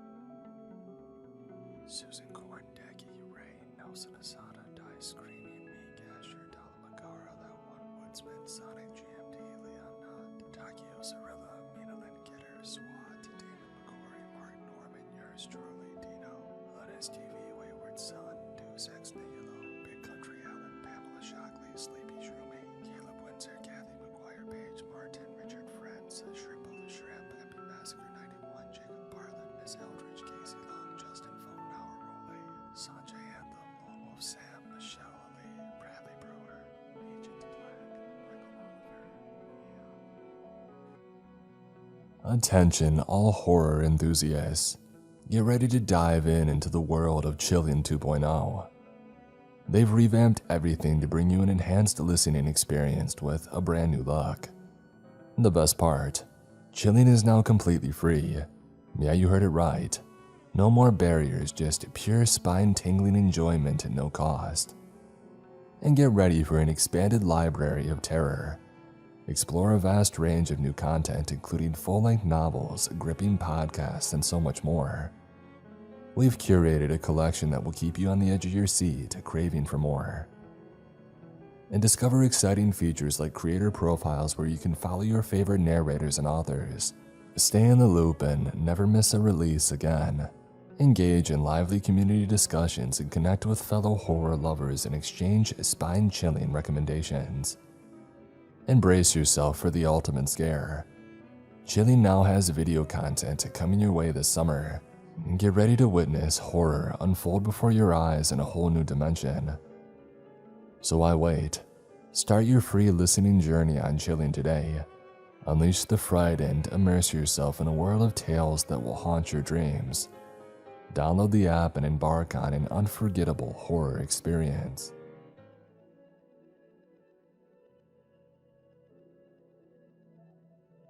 My sister is 2 years younger than me. When we were growing up, she always had her head in a book or was writing something in one of her journals. She liked school and did well there, and she loved the library. It was her second favorite place in the world after home. I was the opposite. The only thing that I ever read was the back of a cereal pack, the TV guide, and the occasional comic book about mutants or zombies or other gross monsters. School was the most boring thing that had ever been invented, and the highlight of the day was when the bell went and I could get out of the place. And I loved being outside. I used to race with my friends through our neighborhood on our bikes or start a game of baseball on a patch of waste ground that would only end when it went dark. The woods just outside of town were another favorite haunt of mine. And in the summer, the river which ran along one edge of the woods was perfect for swimming, or for playing water baseball, which was an invention of mine. As I pedaled and ran and laughed my way through life, I collected cuts and scrapes like my sister collected A+ grades on her schoolwork. I also used to like winding my sister up. Trying to sneak a peek at her journals was a classic. When she caught me trying, which I always made sure that she did, she would turn very red in the face and yell that she hated me. A while later, I would knock on her bedroom door and say how sorry I was, and then ask her if she could help me with my homework. And the amazing thing was, she always did. As we got older and hit our teens, my sister isolated herself even more while I continued to treat life as a game. One evening, I was brought home by the police. A neighbor's window had been broken, which was a total accident. Honestly, it was. After the cops had left, my parents went ballistic with me. I remember one of the things my mom said to me was, "Why can't you be more like your sister?" What, sit in my room all the time brooding? I thought, but didn't risk saying it out loud. I was grounded for a week and sent up to my room with no supper, both of which were a total nightmare. Hours later, I was still pacing my room and thinking up new ways to break out, when there was a quiet tap on the door. I opened it to find my sister standing there with a slice of pizza on a napkin. She handed it over without a word and headed along to her room. I don't know if there's a world speed record for eating a cold slice of pepperoni pizza, but I reckon that I might have beaten it that night. A couple of months after this, when I was still pretty much out on parole as far as my parents were concerned, I was running for the exit at the end of another endless school day when I saw my sister. She was standing by the lockers and a couple of older boys had her backpack. They were going through it and pulling things out and then waving them in my sister's face and laughing. One of them had my sister's latest journal. Through her tears, she was telling them to leave her alone. I saw red. I raced along the corridor, my hands clenched into fists, and I barreled into the boys who were tormenting her. The three of us rolled along the floor in a tangle of punches and kicks and shouting. I managed to elbow one of them in the gut, which left him gasping for breath, and landed a fist right into the nose of the other one. He yelped as blood began to pour out of his nostrils. Seconds later, a bunch of teachers arrived and pulled us apart. As I was marched off to the principal's office, I glanced around and saw my sister retrieving her journal from the floor where it had fallen. She looked up at me and smiled. That smile made the trouble that I got into for brawling worth it. Eventually, the time came for me to leave school. I got a job in a local auto repair shop, which was good for a while. But as another summer drifted into fall, I started to get more and more restless. There was nothing for me in my hometown, and I made the decision that I wanted out. And my route was clear. I joined the army. One beautiful spring morning, I was packing my bag and getting ready to head off to catch the bus that would take me to basic training. Before I left, though, my mom had insisted that I eat a proper breakfast. As I took my seat at the table, I could tell that my mom had been crying, but was doing her best to act as if everything was fine. My dad was subdued. There was no sign of my sister. She had been accepted onto a degree in archaeology and would be studying at a university close enough for her to stay living at home. I understood well enough to know why she wouldn't want to move away. All that socializing with new people would have been too much for her. But that was no excuse for her to miss my farewell breakfast. After I cleared my plate, I told my parents that I was going up to my sister's room to tell her that she could at least wave goodbye. My dad stopped me. He put a hand on my shoulder and explained that my sister did not want me to go, that she would miss me and was worried about me. That threw me. She hadn't said anything to me, which wasn't really that surprising considering that we hardly ever spoke. But still. My dad put a smile on his face and told me that she'd come around eventually and would give me a warm welcome when I came back home for my first leave. He was sure of it. And then he pointed out that I would be late for the bus if I didn't get a move on. I grabbed my bag, shook his hand, and gave my mom a kiss on the cheek. And that was me. I was out the door, on my way to a new and exciting life. One that began in a swirl of early morning starts, runs, drills, salutes, rules to learn, boots to clean, and then falling into bed before starting all over again after never enough sleep. I had bags under my eyes and blisters on my feet, and I was in my element. After basic training came the graduation ceremony. My parents attended. My sister stayed home, which I had been expecting but still felt a flare of disappointment about. And then I was posted to a base in the Midwest to start the next phase of my life in the Army. I had been primed for action and adrenaline and being pushed to my limits. What I got was routine and drills. Boredom set in. I tried to test myself. I used my periods of leave to go free climbing and free diving rather than going home to visit my parents. I could tell they were disappointed about this when I spoke to them, but being back in my hometown was the last thing that I wanted to do.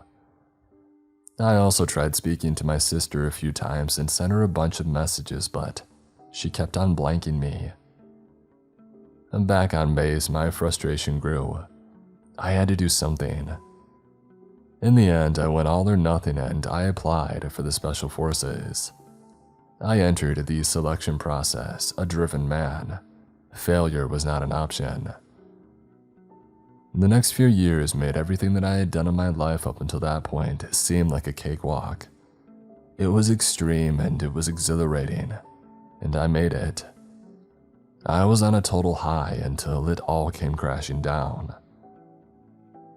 The night before my first overseas mission, I was called into the CO's office and told that my parents had been killed in an automobile accident. The CO told me how sorry it was and informed me that I could take compassionate leave. Looking back, I find it hard to explain my actions here. I was torn apart by the news. I loved my mom and dad dearly. But I was also due to fly out and do what I had trained so hard for. I was still young and naive enough to believe that combat was going to be amazing. And a part of me thought that if I left the base that night, I might never get the chance to prove myself in the field of conflict. My mind was racing and I made a quick decision. I told the CO that I wanted to go on the mission. Me going home wouldn't bring my parents back, so I would stay with my comrades. I would do my duty. Although I was not allowed to reveal any details about where I was and what I was doing, I was given permission to contact my sister and tell her what I had decided. I tried, but her phone rang out, as did the phone at our parents' home.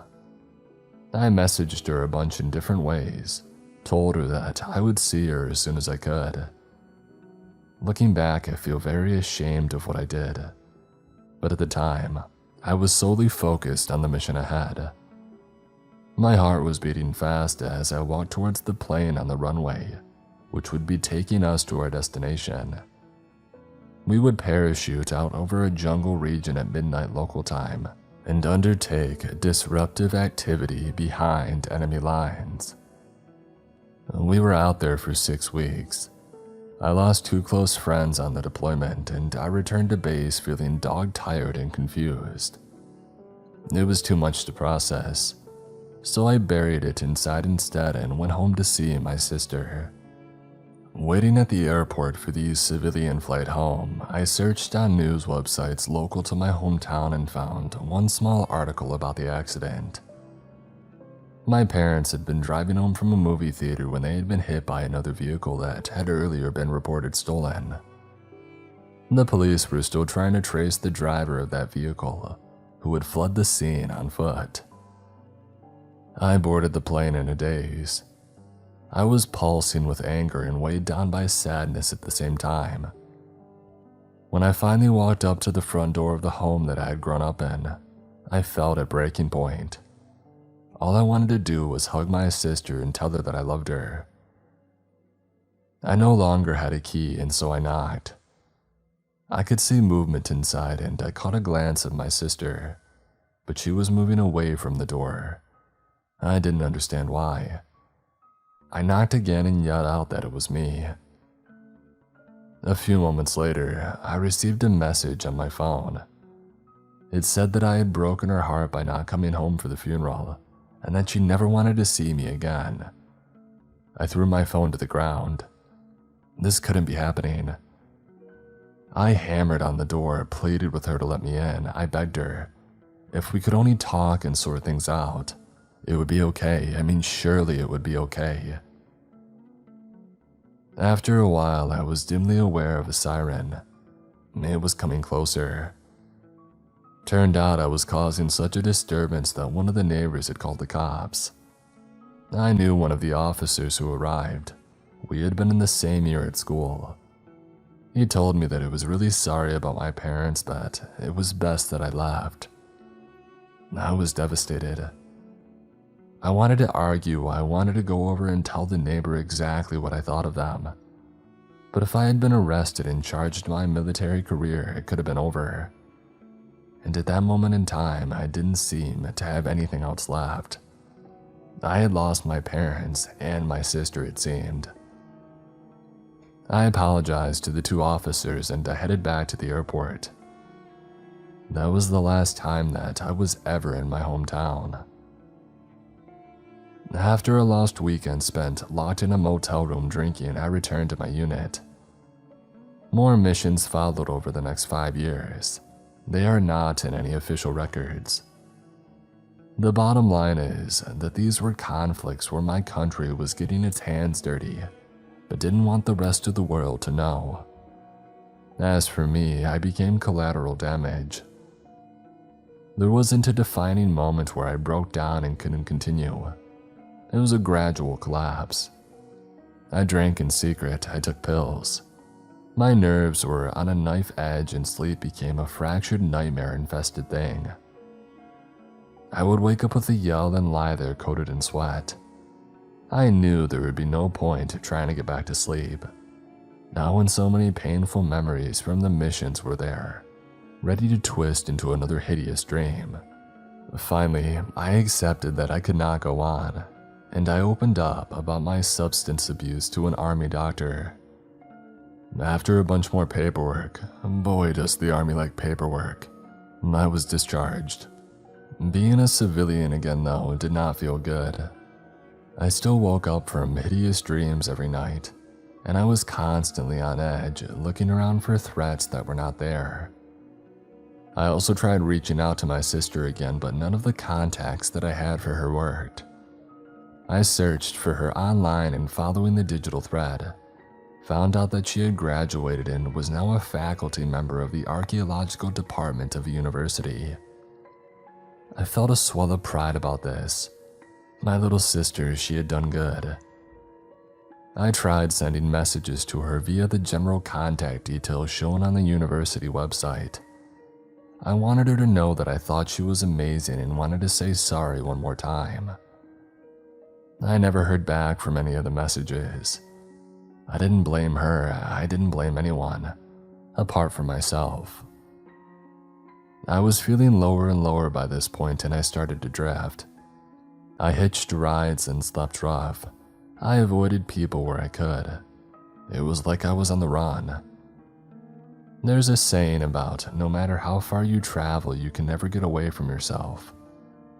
I was the poster boy for that saying at that point in my life. After 6 months or so, I found myself in a rural area in the far north.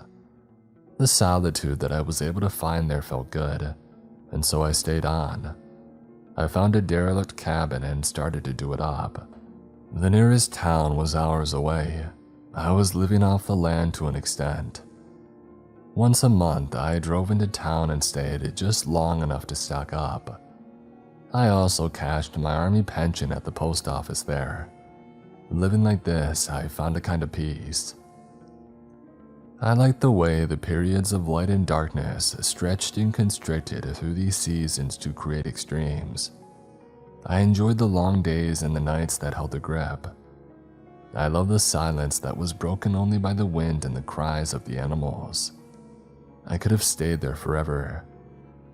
But then the policeman knocked on the door and turned my new life upside down. I tensed at the sound of the knock.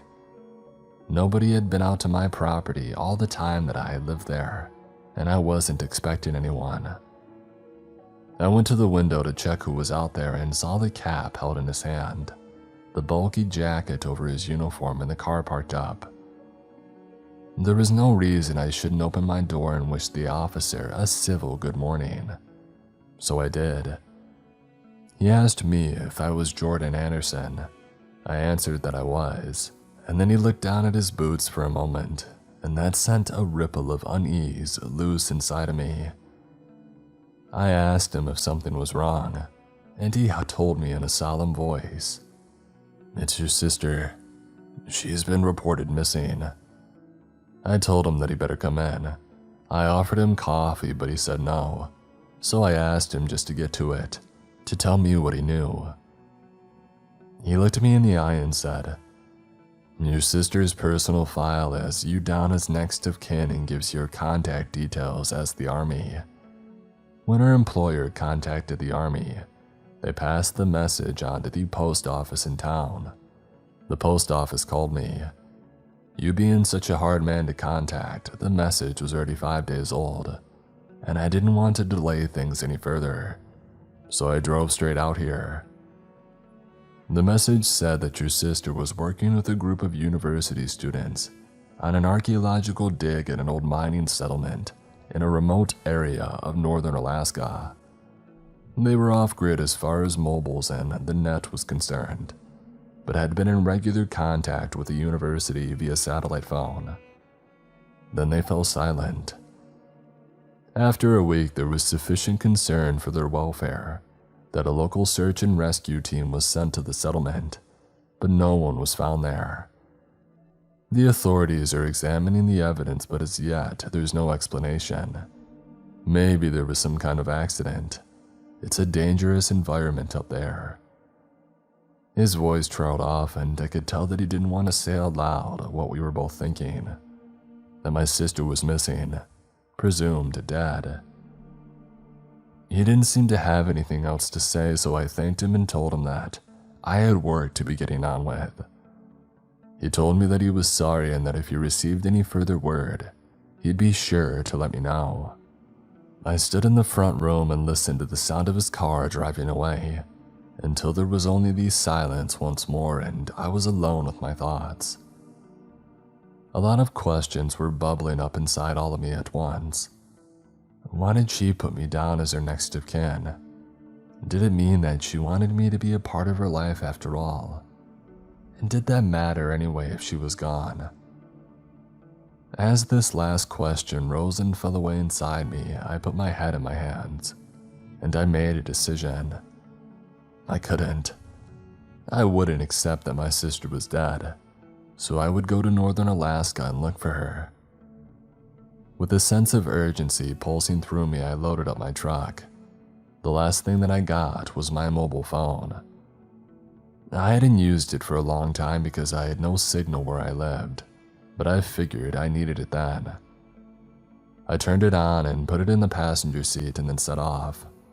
I drove towards town, glancing at regular intervals at the mobile. I was a mile out from the center of town when the bars appeared. I pulled over, opened up the browser, and typed in the name of the university where she worked. Moments later, I was on its homepage. After following a bunch of links, I ended up in the news section. There was a bland, self-promotional story announcing the archaeological dig that my sister was a part of.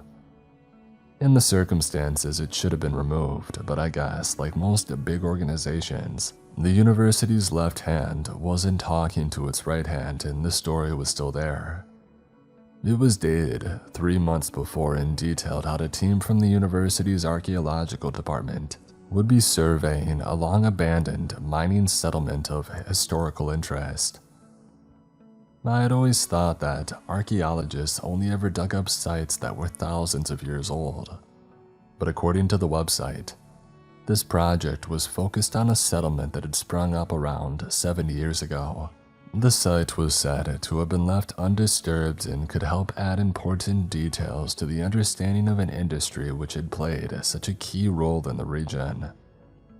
All of which would have been just dandy had the people carrying out the work there not seemingly vanished from the face of the earth. These supplementary information at the end of the story included a map. It wasn't detailed enough to lead me to the old mining settlement directly, but did show a town that was relatively nearby. That I knew was where I needed to head first. Next, I checked out flights as that should have been the quickest way to get to the area, but that proved to not be the case. I would need to wait 3 days until the next scheduled flight to the nearest regional airport, and then either charter a small plane or hire a car. Waiting for anything was out of the question with the mood that I was in. I decided that I would get there under my own steam in my own vehicle. I restarted the engine, turned away from town, and floored the accelerator. I drove non-stop for hour after hour. I knew that I should have stopped and rested up, but I was possessed. Nothing else mattered now but for me to get there and find my sister. When night fell, I felt as though I was moving through an endless darkness. There was no horizon, just the strip of road ahead of me caught in the headlights. Now and then I caught glimpses of lights in the far distance, the bright clusters of industrial plants shining like constellations on the edge of sight. Hours would pass without me seeing a single other vehicle. Just before dawn, I was looking at the road but not really seeing anything. I was feeling hazy and thinking about my sister and our parents, our home, when an 18-wheeler suddenly appeared. It towered over me, its horn was screaming, and its lights were blinding me. It was about to hit me. There was no time to brake. I pulled the steering wheel to the right as hard as I could, and I felt the force of the other vehicle pass by me like a storm. My truck shook and rattled as it careened off the tarmac onto dirt and rock. I braked and veered to a halt and then sat there breathing raggedly, blinking, wondering how I had not seen it coming. I figured that I must have been falling asleep at the wheel and drifting into the other lane. If we had collided, I would have been crushed. I wiped cold sweat from my brow and drove a little further away from the road, then turned the engine off and closed my eyes. I could not help my sister if I was dead. I needed to sleep. I woke with a start a few hours later. A fragment of a nightmare remained in my mind's eye for a moment. I was parachuting into hostile territory, and the ground was opening up below me. The crevice was lined with sharp teeth. I rubbed my face. It was another foul dream, and I needed to forget about it. I made coffee and a flavorless powdered stew on the small camper stove that I brought with me. Topped this off with a couple of energy bars and then got going again. As the miles continued to pass, I lost track of time. There was only the road ahead. When finally, I saw a sign with the name of the town that I was looking for. A tired smile that crossed my face. I was one step closer to finding my sister. It was dusk. The road grew narrower as I approached the town. There were no streetlights alongside the road, but I could see the glow of lights and buildings ahead as night fell. Shadows reached out from squat wooden structures that lined what seemed to be the town's main street. Its only street, perhaps. I could just make out the goods in the window of a convenience store. It looked as if it was already closed for the night. On the other side of the road, the lights were going out in another store. A silhouette inside pulled down a shutter over the door. Next door, there was a light on in a building announcing itself as a mortician's. Death must be a 24-hour business around here, I thought with a wiry grin, and drove on slowly down the street. Towards the end of the strip on the left, there was one building which looked very much open. Light bled from its windows into the street, and as I parked up and killed the engine, I could hear music as well as the sound of raised voices drifting out.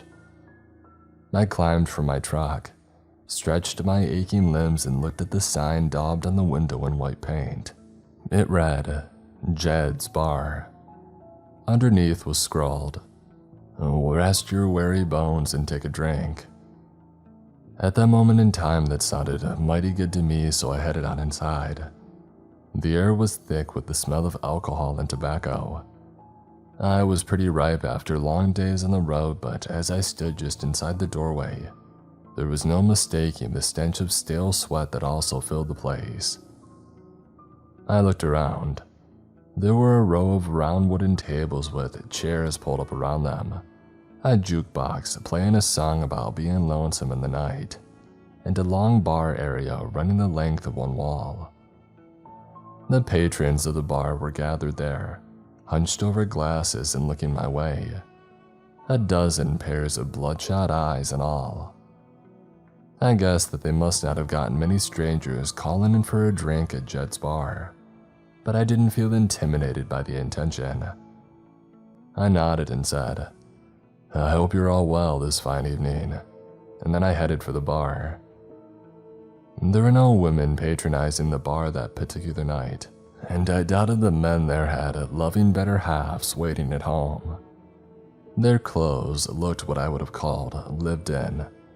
The stubble on their chins was gray and their cheeks were explosions of broken veins. The man standing behind the bar who was watching me as well as I approached was equally disheveled.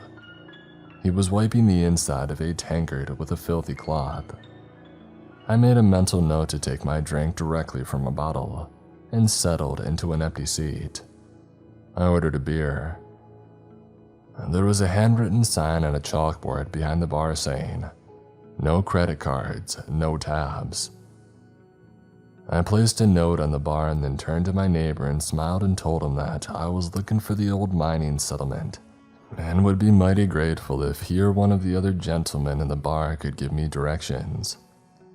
Well, once I had said my piece, it was as if somebody had flicked a switch.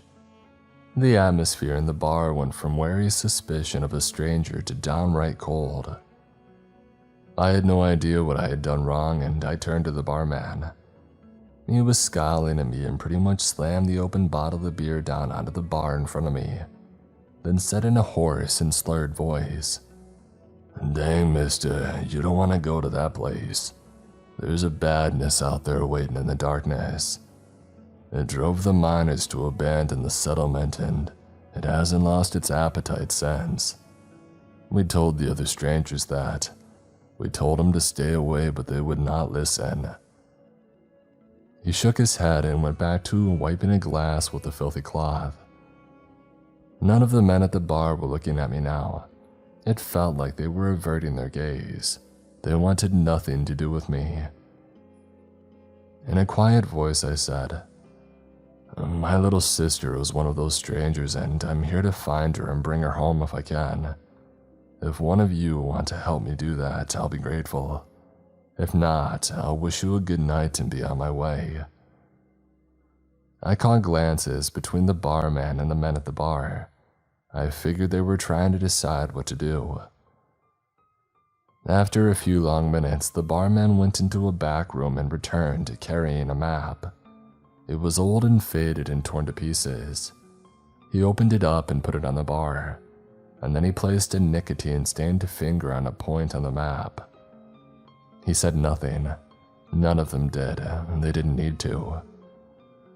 I looked to where the old mining settlement was located, and thanks to my years of army training, I memorized the map.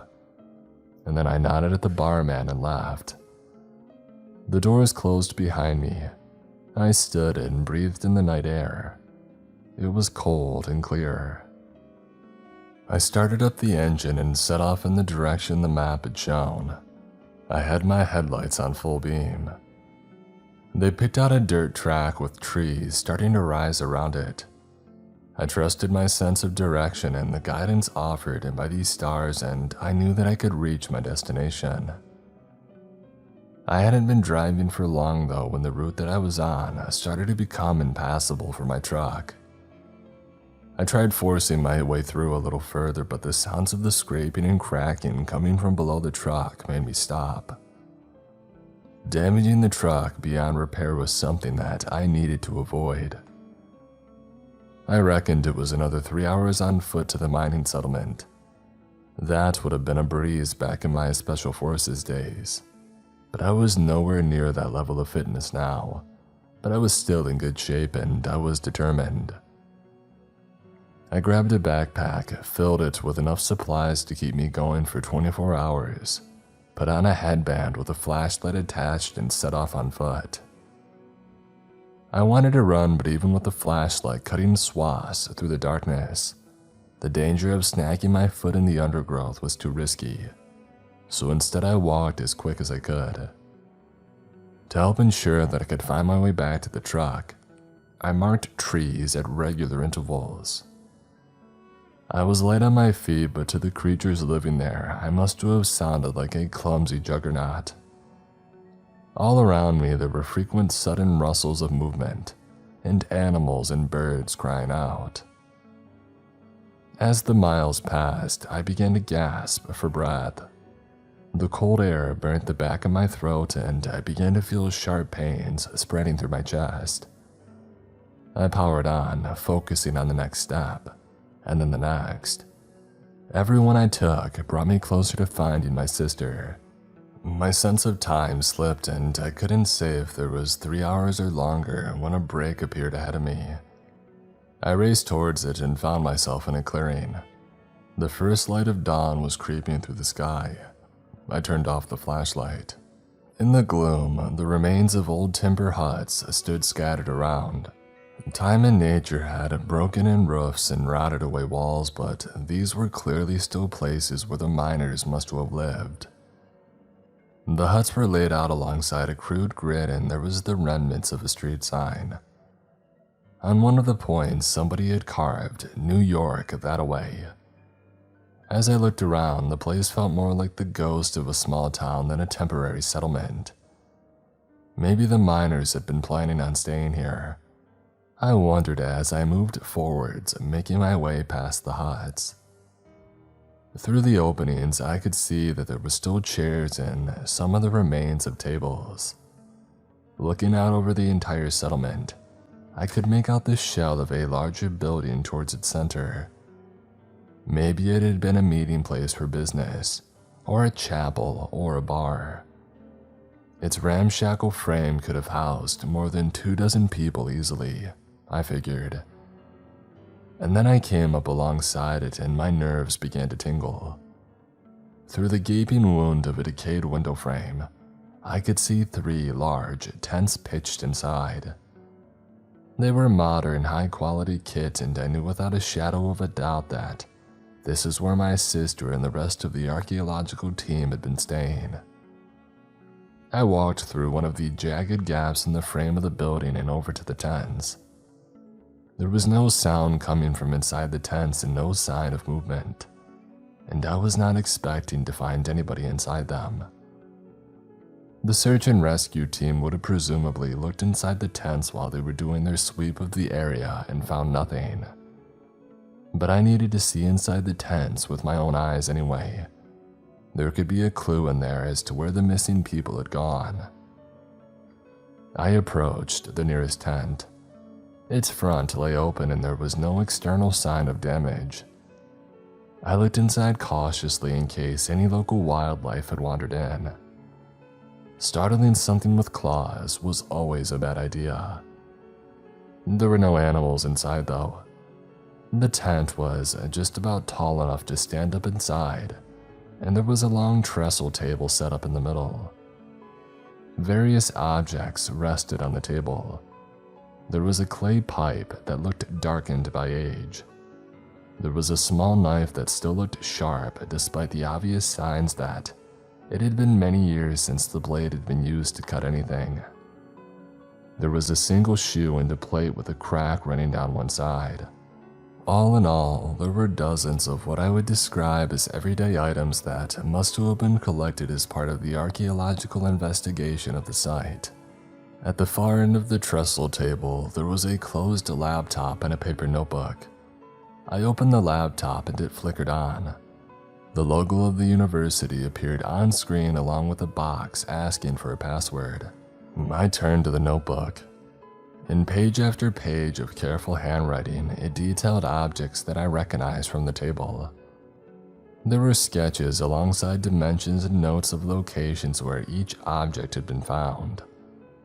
It was nerdy to the 9th degree and I imagined my sister loving it. I smiled sadly to myself and went to check out the other tents. The first one was clearly where people bunkered down. It was filled with a tangle of sleeping bags and clothes, wash bags, and bug repellent. I found a couple of wallets as well with IDs in them. Both were men in their early 20s. They must have been students, I guessed, on what must have felt like the adventure of a lifetime.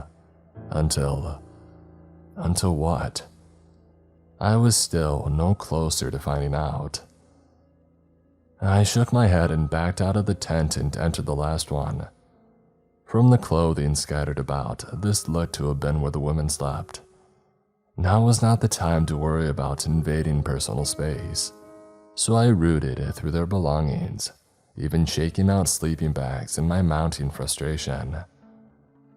In the last sleeping bag that I lifted up, I could feel something still inside it.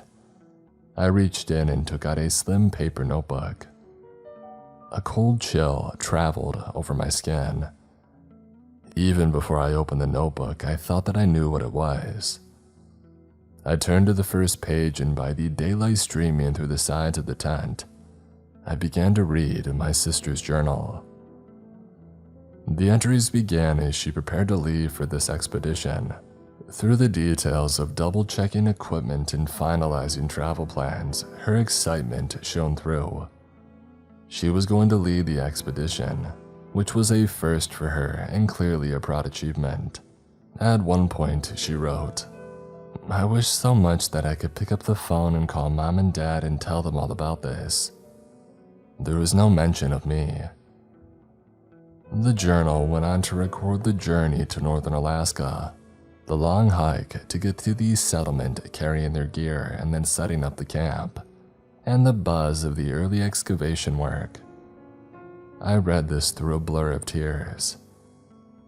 I hadn't cried since I was a child.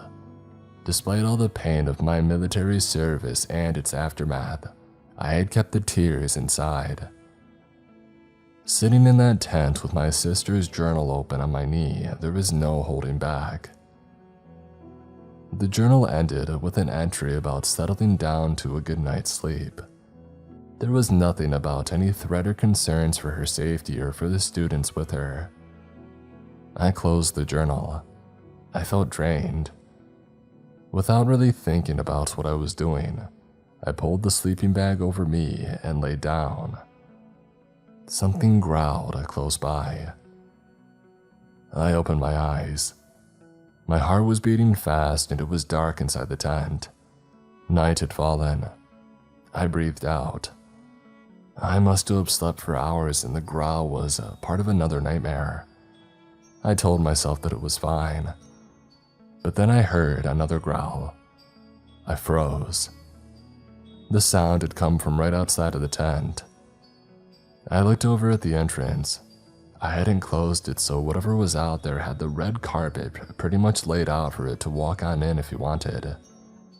My mind began to race through possibilities. It hadn't sounded like a bear. Maybe it was a wolf.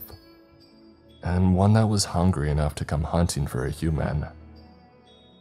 The growl outside sounded again, a low and harsh rumble, like a storm building before it breaks.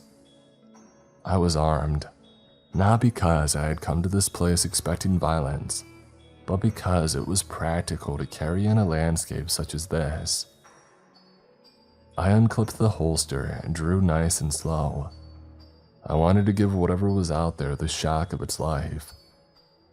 I aimed at the open entrance and fired, and then listened.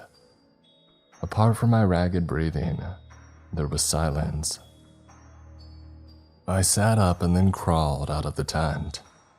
I was relieved to see that there was no wild animal in sight, not only because it meant that I had succeeded in scaring it off, but also because I had not wanted to harm a creature acting naturally in its own home territory. I was the intruder here after all, and as long as I didn't end up as dinner, I figured the two of us could get along at a distance real fine. I did not reholster in case the animal decided to try again and collected twigs one-handed to make a fire. Now the initial danger had passed and I was starting to feel the bitter cold of the night. Once the flames were crackling, I sat as close to them as I could without getting singed.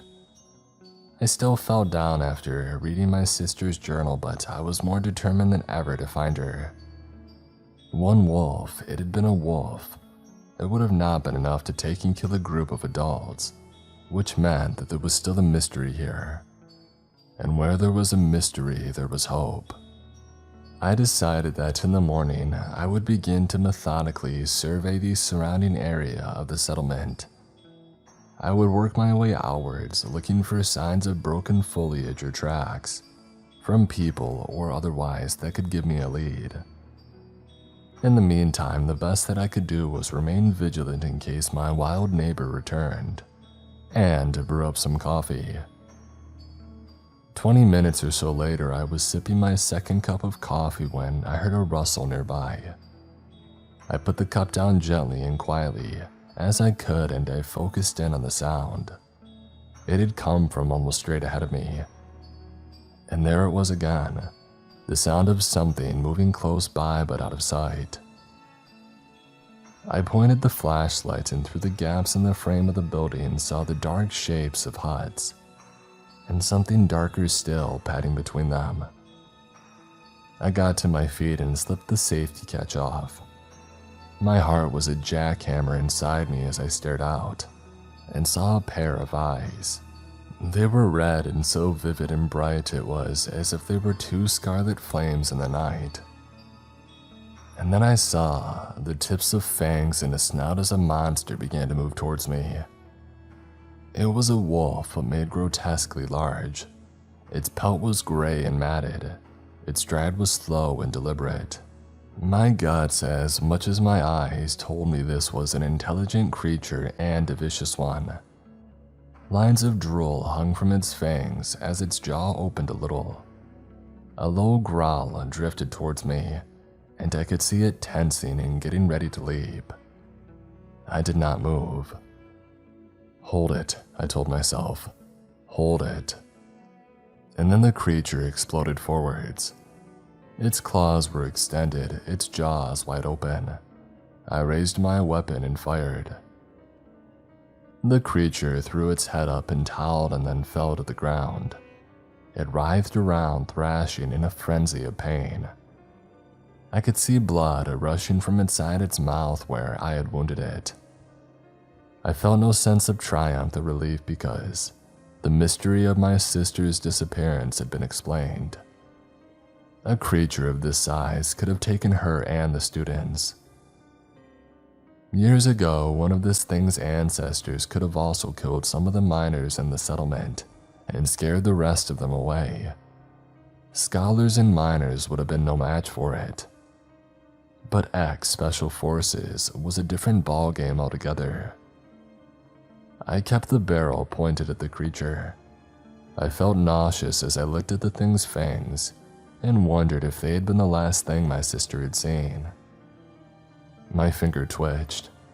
I was going to make sure that it never killed again. Only suddenly, it turned its head to face me. Its eyes burnt into me. It got to its feet, it snarled, and it threw itself at me. I ducked and rolled away.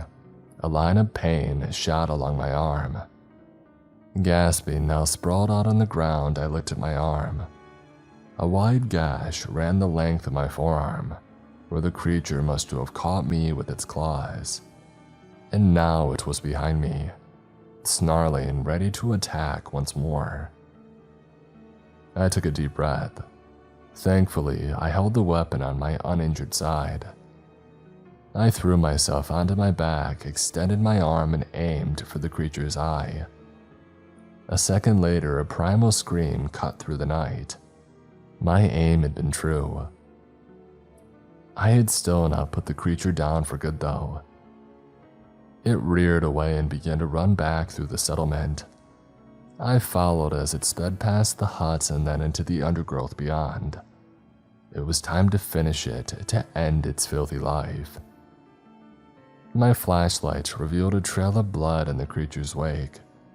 It was crashing onward, but there would be no escape. I raced on until I saw ahead of me the creature slowed down and then collapse. I slowed as well and circled it. It was lying on the ground, breathing heavily. As I came closer, it looked up at me with its remaining eye. The fire there was dimming. And then the eye closed. It was over. I began to turn away, and then I saw something just past where the creature lay that stopped me in my tracks. I moved towards the thing that I had seen, desperately hoping that I was mistaken, but there was no mistake. A human skull glinted pale and terrible in the beam of my flashlight, and just beyond it there was a second skull. Lying at an angle to this was a spine and a rib cage. I took another few steps forward, and everywhere that I looked, I could see more skeletal remains. Some looked very old, others seemed more recent. I noticed a sliver of flesh still attached to one femur. I had seen things that no person should have to see in the theater of war, but this was more than I could take. Because I knew these were the victims of the creature and that my sister would be among them. I fell to my knees and wept. I had failed her and I wanted to lay down among the dead and never move. I knelt there, racked with guilt and sorrow through the rest of that longest night. At dawn, I forced myself to my feet. The least I could do was give these people as decent as a burial as they could. But where to begin? I was trying to decide when my world was turned upside down once again. In the morning light, something had moved just beyond where the bones lay. I looked closer and I saw a hand.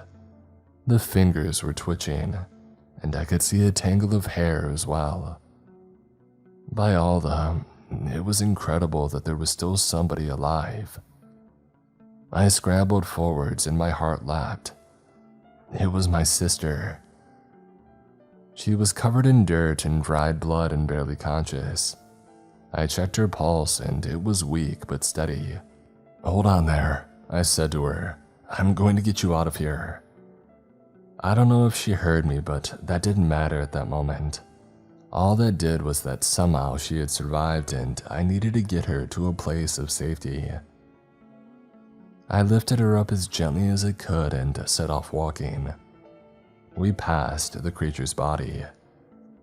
Rot in Hades, I thought as I looked away from it for the last time. I carried her through the old settlement and on. The relief of finding her gave me the strength to move swiftly and surely. My markings were clear and easy to follow. Every now and then I would speak to her. I said things like, "Remember that time the police brought me home? Boy, were Mom and Dad mad." She didn't respond to anything I said, but I kept talking to her. Kept holding her tight as we neared the truck, and finally reached it. I placed her carefully in the passenger seat and then went round to the driver's side and got behind the wheel. I turned the key. The engine did not start. I tapped the dashboard and asked the truck to be kind to me and then tried again, but still nothing.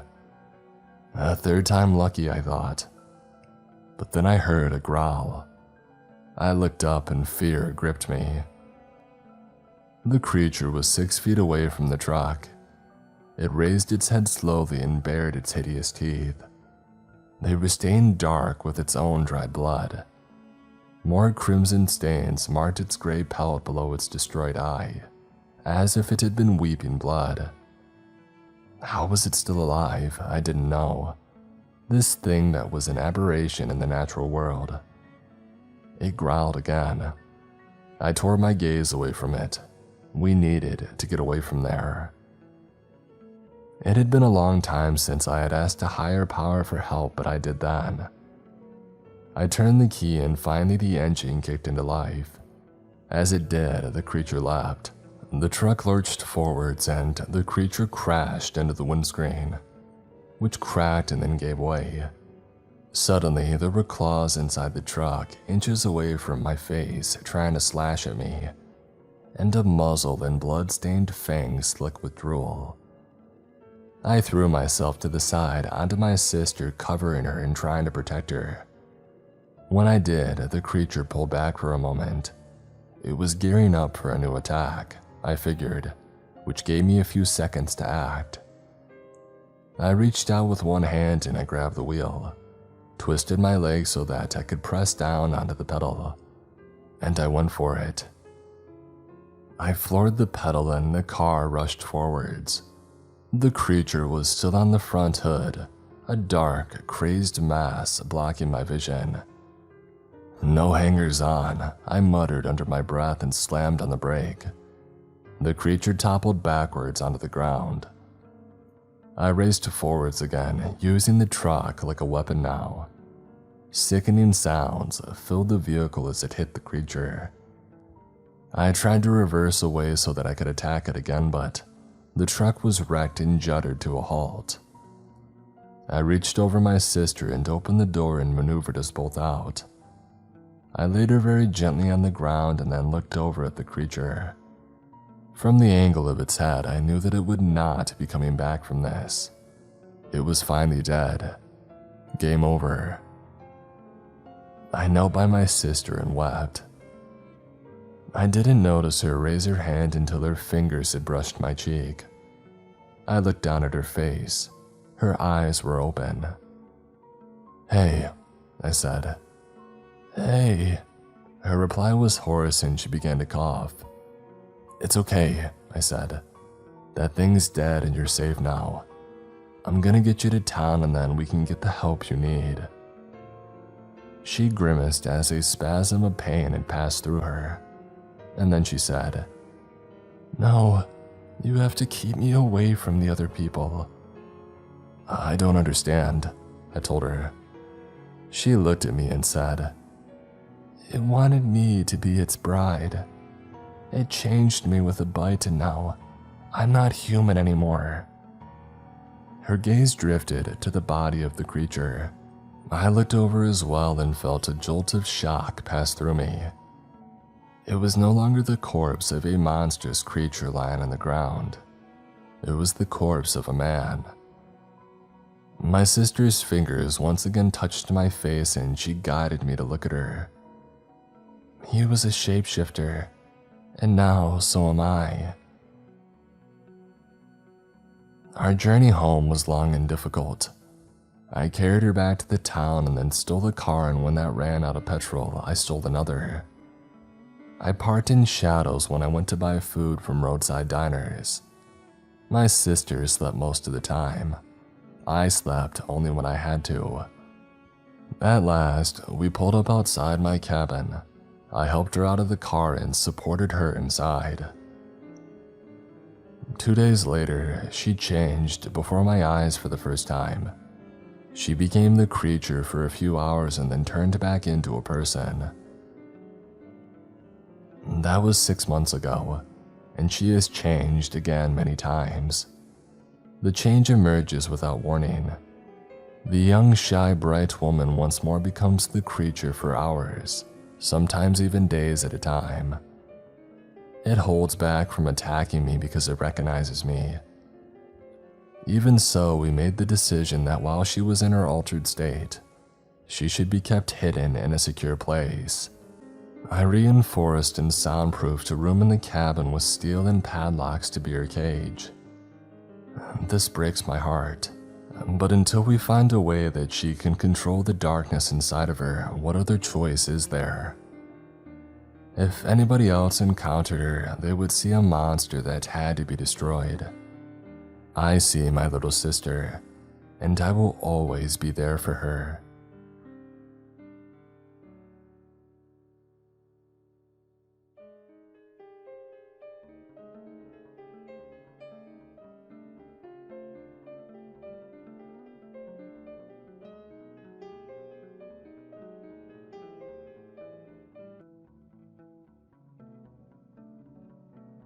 At the outset, I should tell you that I'm a thief. Not a classless, smash-and-grab guy or a lowly pickpocket.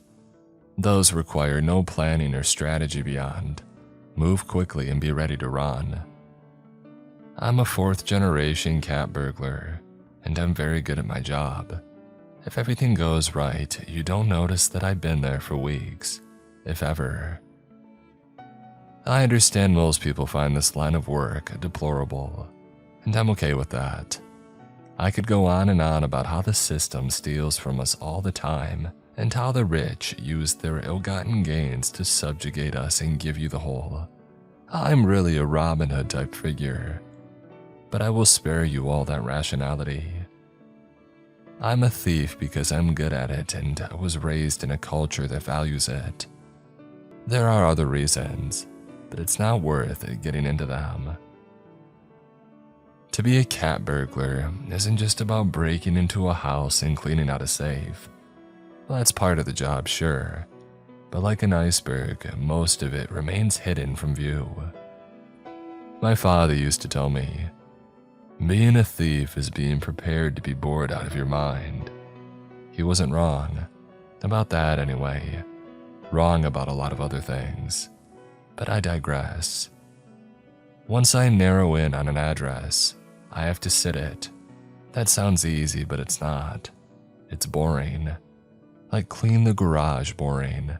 Waiting in line at the DMV boring. But it has to be done. Veg before ice cream, boy. Veg before ice cream. He told me this while housing a sleeve of Fig Newtons before dinner. Much to my chagrin, he was right. Again. Outside of watching a house for hours on end, there are so many dozens of other things to keep track of. Has anybody made you while you're casing the place? What hours do the servants work? What's the best way onto the property? How do I get in and out of the house with little chance of being caught? Each question needs to be answered beforehand. Finally, the big question. What's the security situation? A lot of these McMansions come pre-built with high-tech security features in place for the first year. And that's when the lower cost prices disappear. Most people, even millionaires, will cut off services at that point. They keep the signs, sure, but not the actual equipment. That's gone like disco and ain't ever coming back. Why? Well, there are two major reasons. First, the rich live in a bubble and don't believe anybody can get to them. Money enables hubris. Second, rich people are the cheapest people in the world. Why pay for the real thing when a chintzy lookalike will do? Capitalism's beating heart is to make the most money by spending the least amount of it. The illusion of security is cheaper than actual security. The night of the robbery, I felt good, prepared. I had watched, I had noted everybody's daily schedule. I had marked my entrance and exits, knew where the primary bedroom was located. I even wore my lucky shirt. A fat lot of good that did. I waited until I saw the Uber leave, and then I started my half-hour timer. It's been my experience that the help empties out not long after the boss leaves. Cat's away and all that. As if on cue, the servants bolted as soon as the Uber was out of sight. I still waited the 30 minutes. Like a crappy magic spell, stragglers can transform into witnesses. Seeing none, I made my way onto the property. The most tense moment of any heist is when you're about to break in. Even in all black, even in the dark, there's still a chance that somebody could see you. A nosy neighbor, a dog walker, a panhandler, anyone. Time works against you. Too slow, you draw attention. Too fast, you make mistakes. A steady hand and a calm demeanor are key here. I have those in spades. This is also the moment that you can't plan for. Did you miss bars on the window? Are there more than one lock on the door? Did someone stay home? Is the alarm system on? Are there cameras rolling? It's a gamble that can cost you your freedom, your life. It's also a rush. I've discovered that, most of the time, upper floor windows in McMansions are unlocked. The thinking goes, well, we have several layers of security before anybody could get to that point, so why bother? I get it. It's a mistake, but one most people would make. Hanging on the outside downspout, I sighed in relief. This window was unlocked. I pushed open the window and climbed in. My moccasins softly touched the floor, making no noise. They're not the most durable in the wild, but inside they are worth their weight in gold. No tread to ID, no noise on carpets, and comfortable as all hell. The room was dark, and I had no desire to change that. I keep a tiny pen light in my pocket for that reason. I become so accustomed to seeing the world in the tiny circle of light that my eyes quickly attune to the dark. A cat in every sense. I assumed the truly valuable things. Wills, bank account information, holy grails. They would be in a safe. But I don't crack safes. Well, not in people's homes anyway. It's too complicated, too messy. I was after jewels. And thanks to my extensive history, I knew where I would find them. Even in the dark, you could tell how obscenely large the walk-in closet was. It wasn't even fair to call it a walk-in closet. more like a studio apartment for clothes. 3 of the walls were lined with suits and dresses that may have been worn once, maybe twice. Some still had tags on them. The last wall was dedicated to shoes. Red bottom Louboutins and rare Jordans as far as the eye or penlight could see. But what caught my attention was the makeup vanity carved into the wall like Petra in the Shara Mountains. More specifically, the 3 jewelry boxes sitting there. I moved to them like a zealot to the temple. This was what I came for. My haul would keep me in the black for a while, unless it was costume jewelry. The tease of stones, Dad would say. I pried open the first lid, and I smiled. Dozens of bejeweled brooches shimmered before me, like the hundreds of eyes of some mythological monster, all shapes and sizes, most ugly but authentic. The genuine article has a certain touch to them, a heft. These were legit. I plucked a few from the bottom of the box and placed them into my bag. My fingers found something that had an odd shape. I pulled it out to get a closer look. A triangle inside a pentagon. It was on the small side, but it was full of diamonds. Valuable, very. But something felt wrong about it. I dropped it back in. The longer that you do this job, the more adept you get at picking the right things to steal. The secret is to only take 2 or 3 pieces at a time. Of the few that you do take, ensure that they're plain looking, nothing memorable. Unique pieces are hard to fence. If they end up in a pawn shop and a cop finds them, it's only a hop, skip, and a jump until it's traced back to you. Iron handcuffs, jail time, hard pass on my end. As I put the piece in my bag, my light started flickering. I gently tapped it against the vanity. As I did, I glanced up into the vanity mirror. My heart seized. There was a figure standing near the open window. Out of instinct, I snapped around, ready to rumble, but the figure was gone. I flipped off my light and pocketed it. I turned back to the mirror and my breath caught. It was standing in the closet doorway now. I balled my fist. I wasn't going to jail. I would go down swinging. But when I spun to meet them eye to eye, the figure was gone. Again, I was confused. I know that I saw someone. I couldn't tell you the details, but there was a person standing there, watching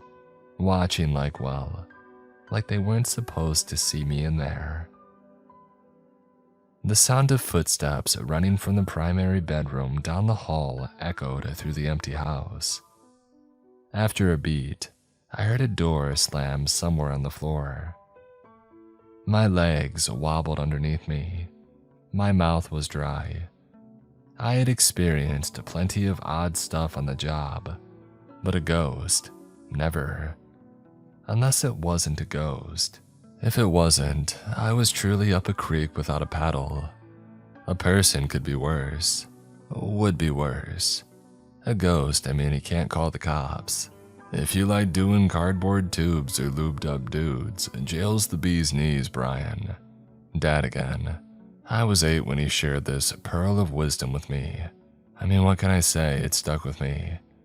It had become my guiding principle. Make smart decisions or learn to squeeze the charm in. My eyes caught the billowing curtains. It snapped me out of my daze. Exit? Yes, but maybe not. Curiosity urged me to go down the hall and see what had been watching me. The thought germinated and bloomed before my rational mind ripped it out at the roots. Get out now, you idiot. I started for the window, but I stopped myself. Clean up and then go. As I turned to shut the boxes, I heard the familiar slam of a window. Somebody had shut my way out. I turned, and naturally, there wasn't anyone there except the sound of footsteps running back down the hall. Another door slammed. "Holy hell," I said. My tongue felt fat in my mouth. I swiftly cleaned up and made my way to the window. As I got there, I heard something that every thief dreads. The front door opened. I knew it wasn't the one that I had heard before, because I heard the loud, boorish homeowner come barging in. "I know you're up there. I saw it on camera." My fingers gripped the window and I tried to yank it up. It wouldn't budge. Felt like invisible hands held it down. Panic spiked my blood. My fingertips prickled with fear. I had to hide. Now. I retreated into the closet. As I did, I heard the door down the hall open up again, and footsteps raced to the stairs. They stopped at the landing, turned, and ran back to the room, slamming the door as they did. This seemed to agitate the owner. He increased his rate, racing up the stairs 2 at a time. He bellowed, "You better pray to God I don't catch you. I'm gonna take my time making you bleed. So much so that your final ascension will feel like a relief." I didn't know what any of that meant and didn't want to find out. The diversion, though, gave me enough time to find a spot to hide. There was only one way that would work. Behind the racks of clothes. It wasn't ideal, but I was out of options. I split the clothes like I was Moses parting the Red Sea, and I slid into the gap behind them. The footsteps reached the top of the stairs. Another sound. A cell phone ringing joined them there. "Come on," the voice spat. "You're lucky. Run now, but you can't hide from me. I'm everywhere." After another ring, he picked up. "Hey, Pete, buddy, what's going on?" His tone had changed entirely. My heart was zooming. I felt like an addict running wind sprints. I had been close to being caught before, had to slip the fuzz once or twice, but I never found myself in a situation like this. I tried to keep my cool, but my body didn't get the message. I trembled. Sweat beaded on my forehead. Fat droplets rolled down my face. I took a deep breath to try to recenter myself. It didn't work. "Trust me, Pete, I get it. I know how many strings you had to pull to get me involved." The man was now in the primary bedroom. I prayed that he would avoid the closet, but when the overhead light popped on, I knew that I was good and screwed. He was coming in here. I leaned back against the wall, as if it would eventually absorb me. I kept my hands balled into fists in case I had to come out swinging. As much as I didn't want to admit it, I was trapped. A thief's worst nightmare. No way out without announcing myself. And worse, I had a limited line of sight. Even if there were a chance to leave, I would have a hard time seeing it. A man dressed in an expensive tuxedo speed walked into the closet. He was older, perhaps in his mid-50s, but he did not look like it. Not at first blush. Good skin, a finely trimmed mustache, and a head full of slicked back black hair.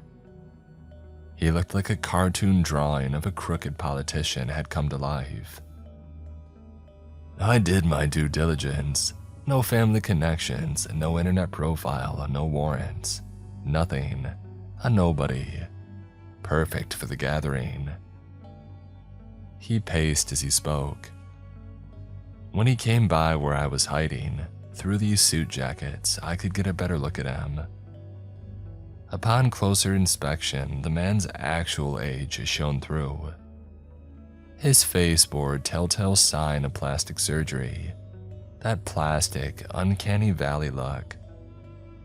While most of his hair was jet black, he had the budding growth of silver poly walnut style wings around his temples. The corners of his eyes and mouth had the faintest of cracks. Yes, he was that close to me. The man pressed the phone against his ear and held it in place with his shoulder as he shimmed out of his suit jacket. He flung the expensive jacket onto the ground as if it were covered in ants. The phone never left his ear. Peter, seriously, I know. I get the scope. Okay, yes, I know. It's why I doubled back. I'm changing. I know they're very particular. Only get one shot at a first impression. He stopped directly in front of me and shook his head. Would I get a first impression? His conversation engrossed him, and that thrilled me.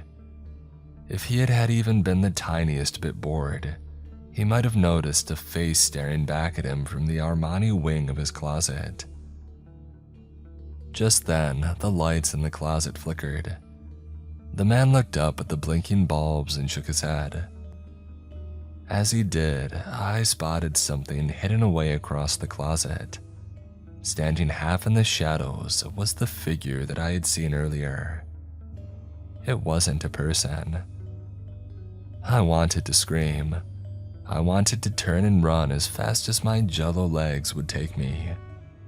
But I couldn't do anything but shut my eyes and wish it away. So that's what I did. "Oh, Christ," the man said. "Oh, no, not you.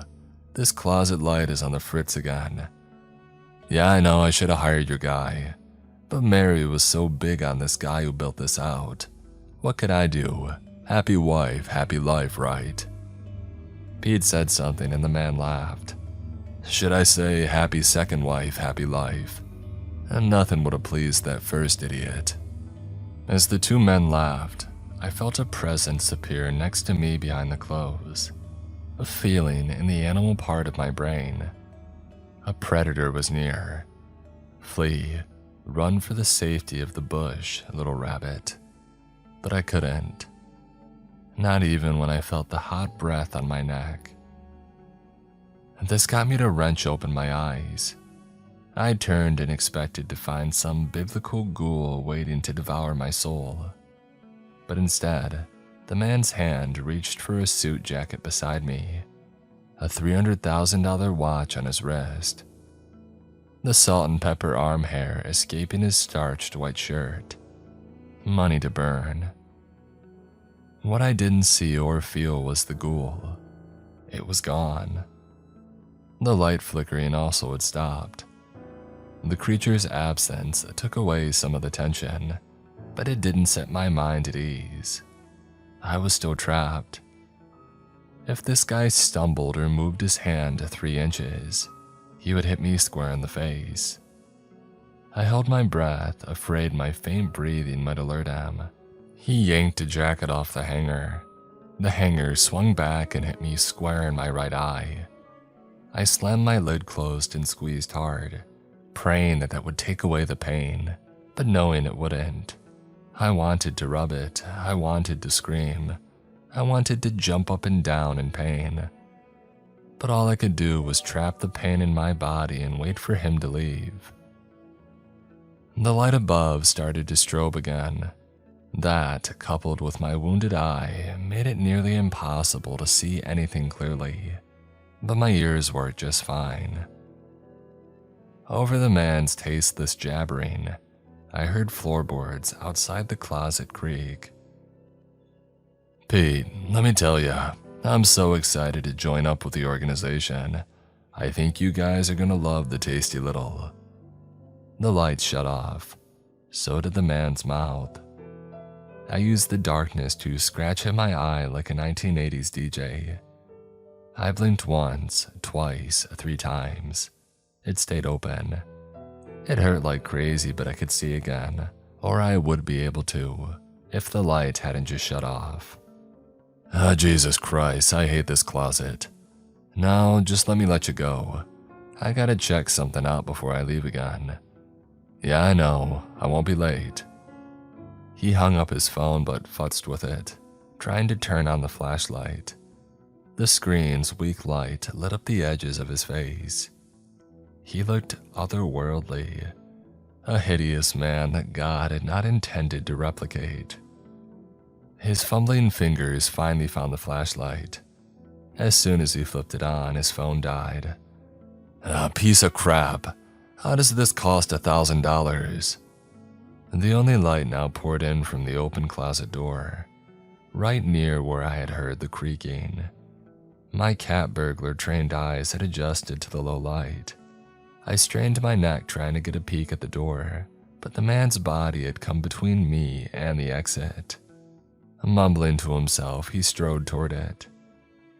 Before he could leave, though, something quickly ran into the bedroom and slammed the closet door shut.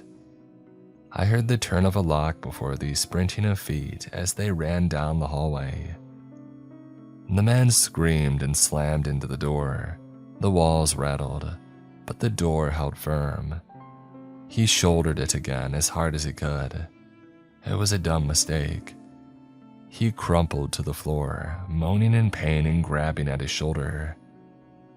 "You've got to be kidding me," he said, rubbing his wound. He kicked the bottom of the door twice, not in any attempt to open it, but out of frustration.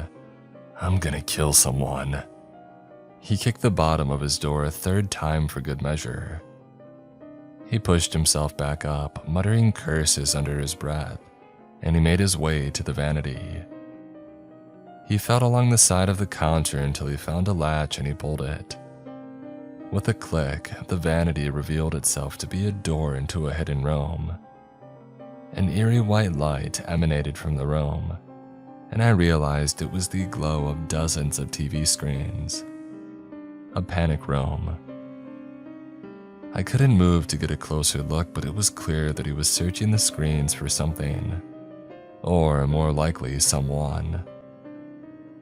He walked deeper into the panic room, and I took that moment to shuffle, ever so quietly, a little bit closer to where he was.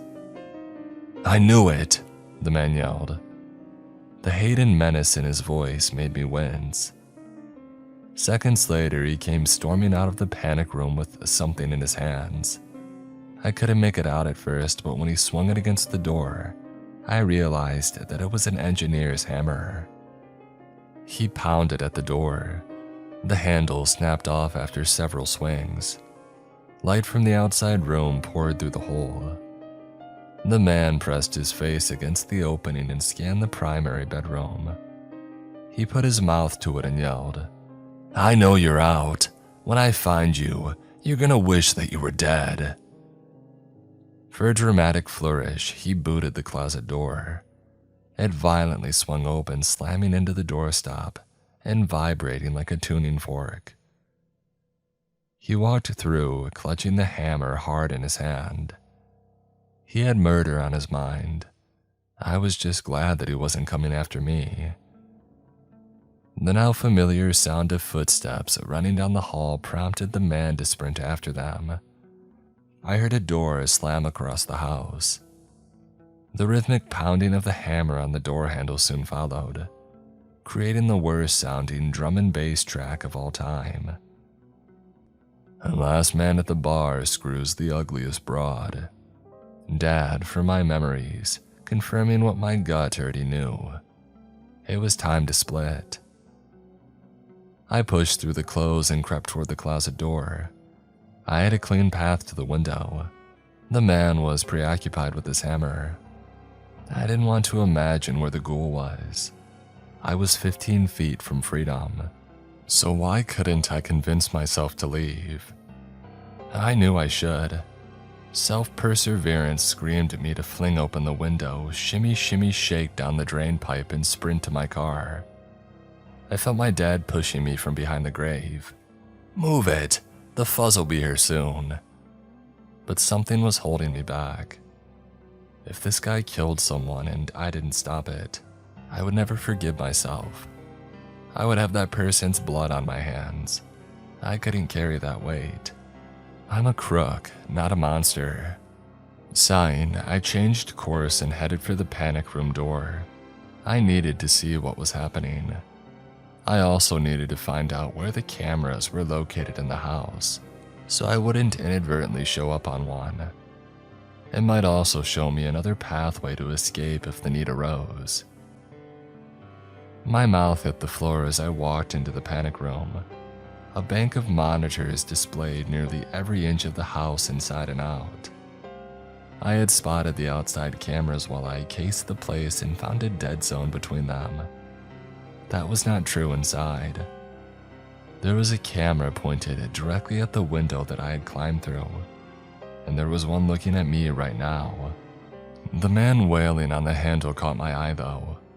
While it only took a few direct hits to dislodge the first handle, this one was not cooperating with him.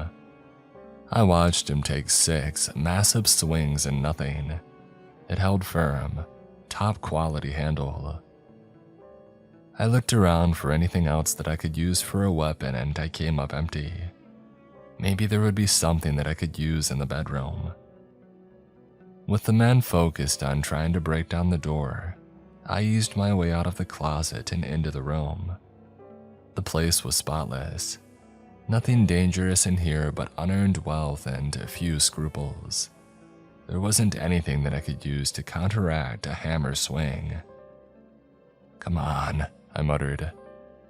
"Who are you?" came a voice from under the bed. I screamed in fright, but a quick slap of a hand over my mouth stopped it from escaping into the wider world. I glanced down at the floor under the bed. Were all of my worst childhood fears coming true at the same time? Despite every scary story advising me not to, I got down on the floor and looked under the bed. A scared woman in her early 20s was staring back at me. Her eyes were wide, and I could see that she was trembling. She was filthy, but I'm not sure she had entered the house that way. A sour stench surrounded her, and I realized she had been here for a while.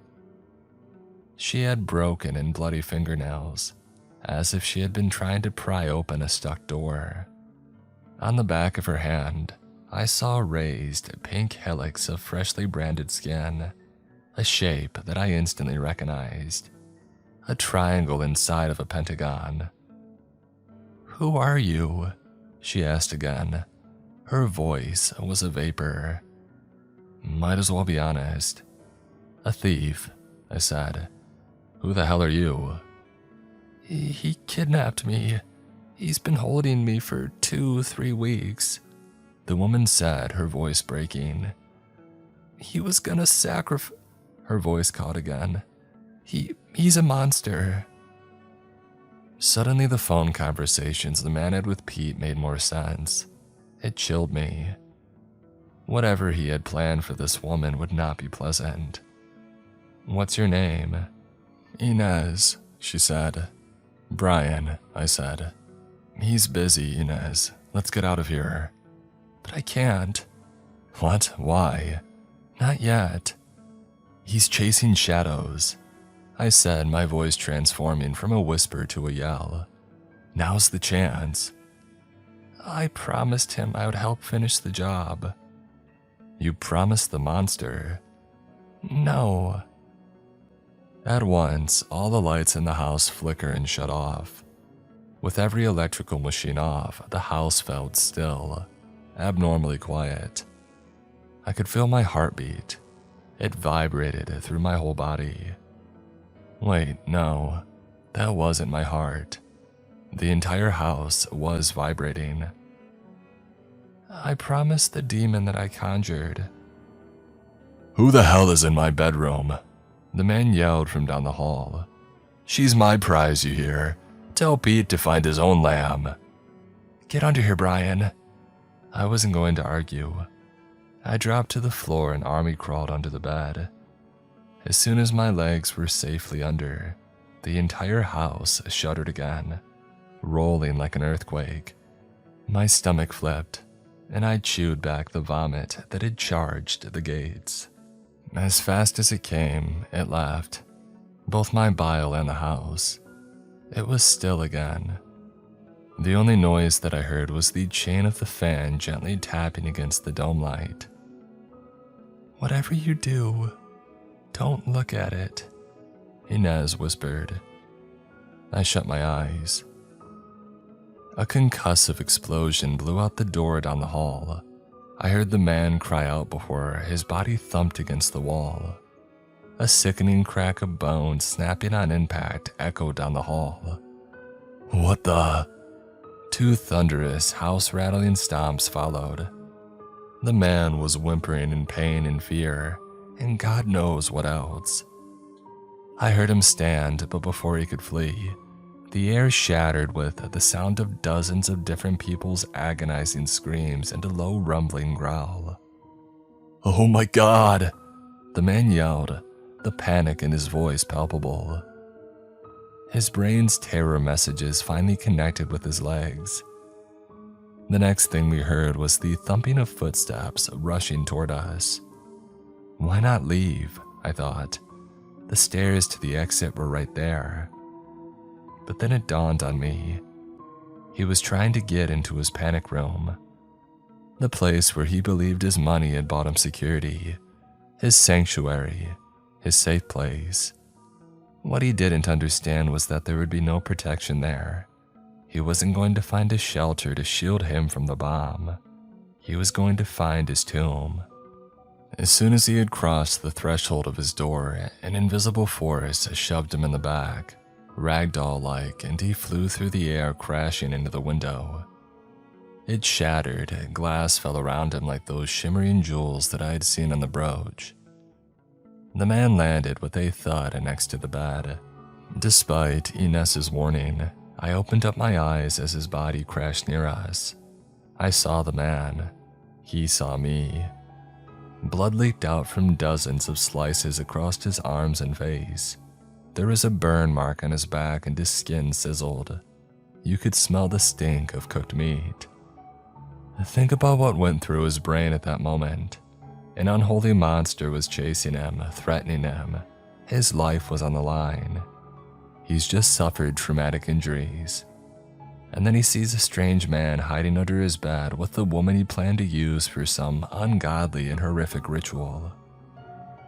Before the chaos of the moment returned, he had to think, what the hell is going on here? Who the hell are you?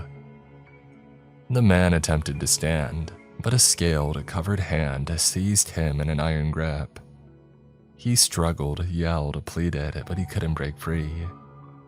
The creature let out another choir's worth of screaming voices and dragged the man toward the closet by his hair. The man screamed at us to help, but we didn't move an inch. "Have mercy, please. I have a family. This isn't right, please." I glanced at Inez. She was stoic. I wondered if the man had felt the same indifference when he had abducted and beat her. Each time the demon's cloven hoof hit the carpet, it ignited the fabric. Little fires everywhere. The man screamed as the closet door slammed closed behind them. The next sounds that we heard were the snapping of bones and the dying screams of a condemned man. "Let's go," Inez said, shimmying out from under the bed. "Don't have to tell me twice." Several of these smaller fires had coalesced into a larger blaze. The house was a goner. The flames blocked the doorway to the stairs. Inez held up her hand to shield herself from the heat, but it was in vain. She turned to me, eyes pleading. "What do we do?" "I got this," I said. I dashed to the window and knocked out the remaining broken glass. Smoke poured out into the night air. "Come on," I yelled. "Climb down the drain pipe. I have a car nearby." Inez nodded and nearly leapt out the window. She moved down the drain pipe so quickly, I lost sight of her almost instantly. I climbed out the window and I stopped to look back in. The black smoke filling up the room made seeing anything impossible. I felt my tool bag strapped to me. I reached in and found the brooches that I stole. Holding them up to my face, I could see dozens of little fires reflecting off their surfaces. Without giving it a second thought, I tossed everything that I took into the house. I didn't need a curse following me. "Hurry, please, the firemen are coming," Inez said. She was right. Fire and police, probably. I didn't want to be here when they arrived. I can't imagine that Inez had any desire to stick around any longer as well. Once I was on the ground, I had to climb the outer fence and clambered over after her. As we hit the ground, I saw dozens of neighbors coming over to watch the show. None of them seemed to clock us, though. I grabbed her hand and led her into the darkness away from any potential witnesses. We walked the 3 blocks to where I had stashed my car. The neighborhood was alive with the approaching sirens and burning mansion. Inez sat down on the curb, put her head in her hands, and sobbed. I wanted to comfort her, but wasn't sure if I should. "Are you okay?" I finally offered. "No," she said. "But when is life ever okay?" I laughed. "You got me there." She spat toward the mansion. "I hope his soul rots in hell." I would say that he got what he deserved. I had so many questions for her, but didn't feel like now was the time for them. Well, there was time for one. Even if I wanted to avoid asking, my mouth just went for it. "How did you do that?" "The demon." I nodded. "Well, I prayed for it." "But you were praying to God, right?" I said, confused. "I prayed for revenge," she said, standing, "and something finally heard me."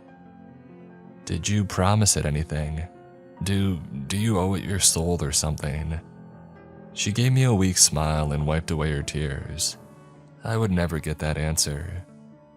She softly touched my shoulder, nodded her head in thanks, and started walking down the street. I wanted to call out, to offer her a ride somewhere, to ask her those 100 questions, to offer her help. She didn't want it, didn't need it. She operated on a level that was higher than I could even conceive, dabbled in things that I couldn't imagine, dark things, things I didn't want to imagine ever again. Despite my curiosity, I didn't follow her. She needed peace, solitude. A thought came to me in that moment. When you've got what you came to get, you leave. That was Dad again. He was talking about breaking and entering, but I couldn't help but feel like it worked now too. We both got our freedom back, a second chance we thought we would never get. When you got what you came to get, you leave. Thanks, Dad.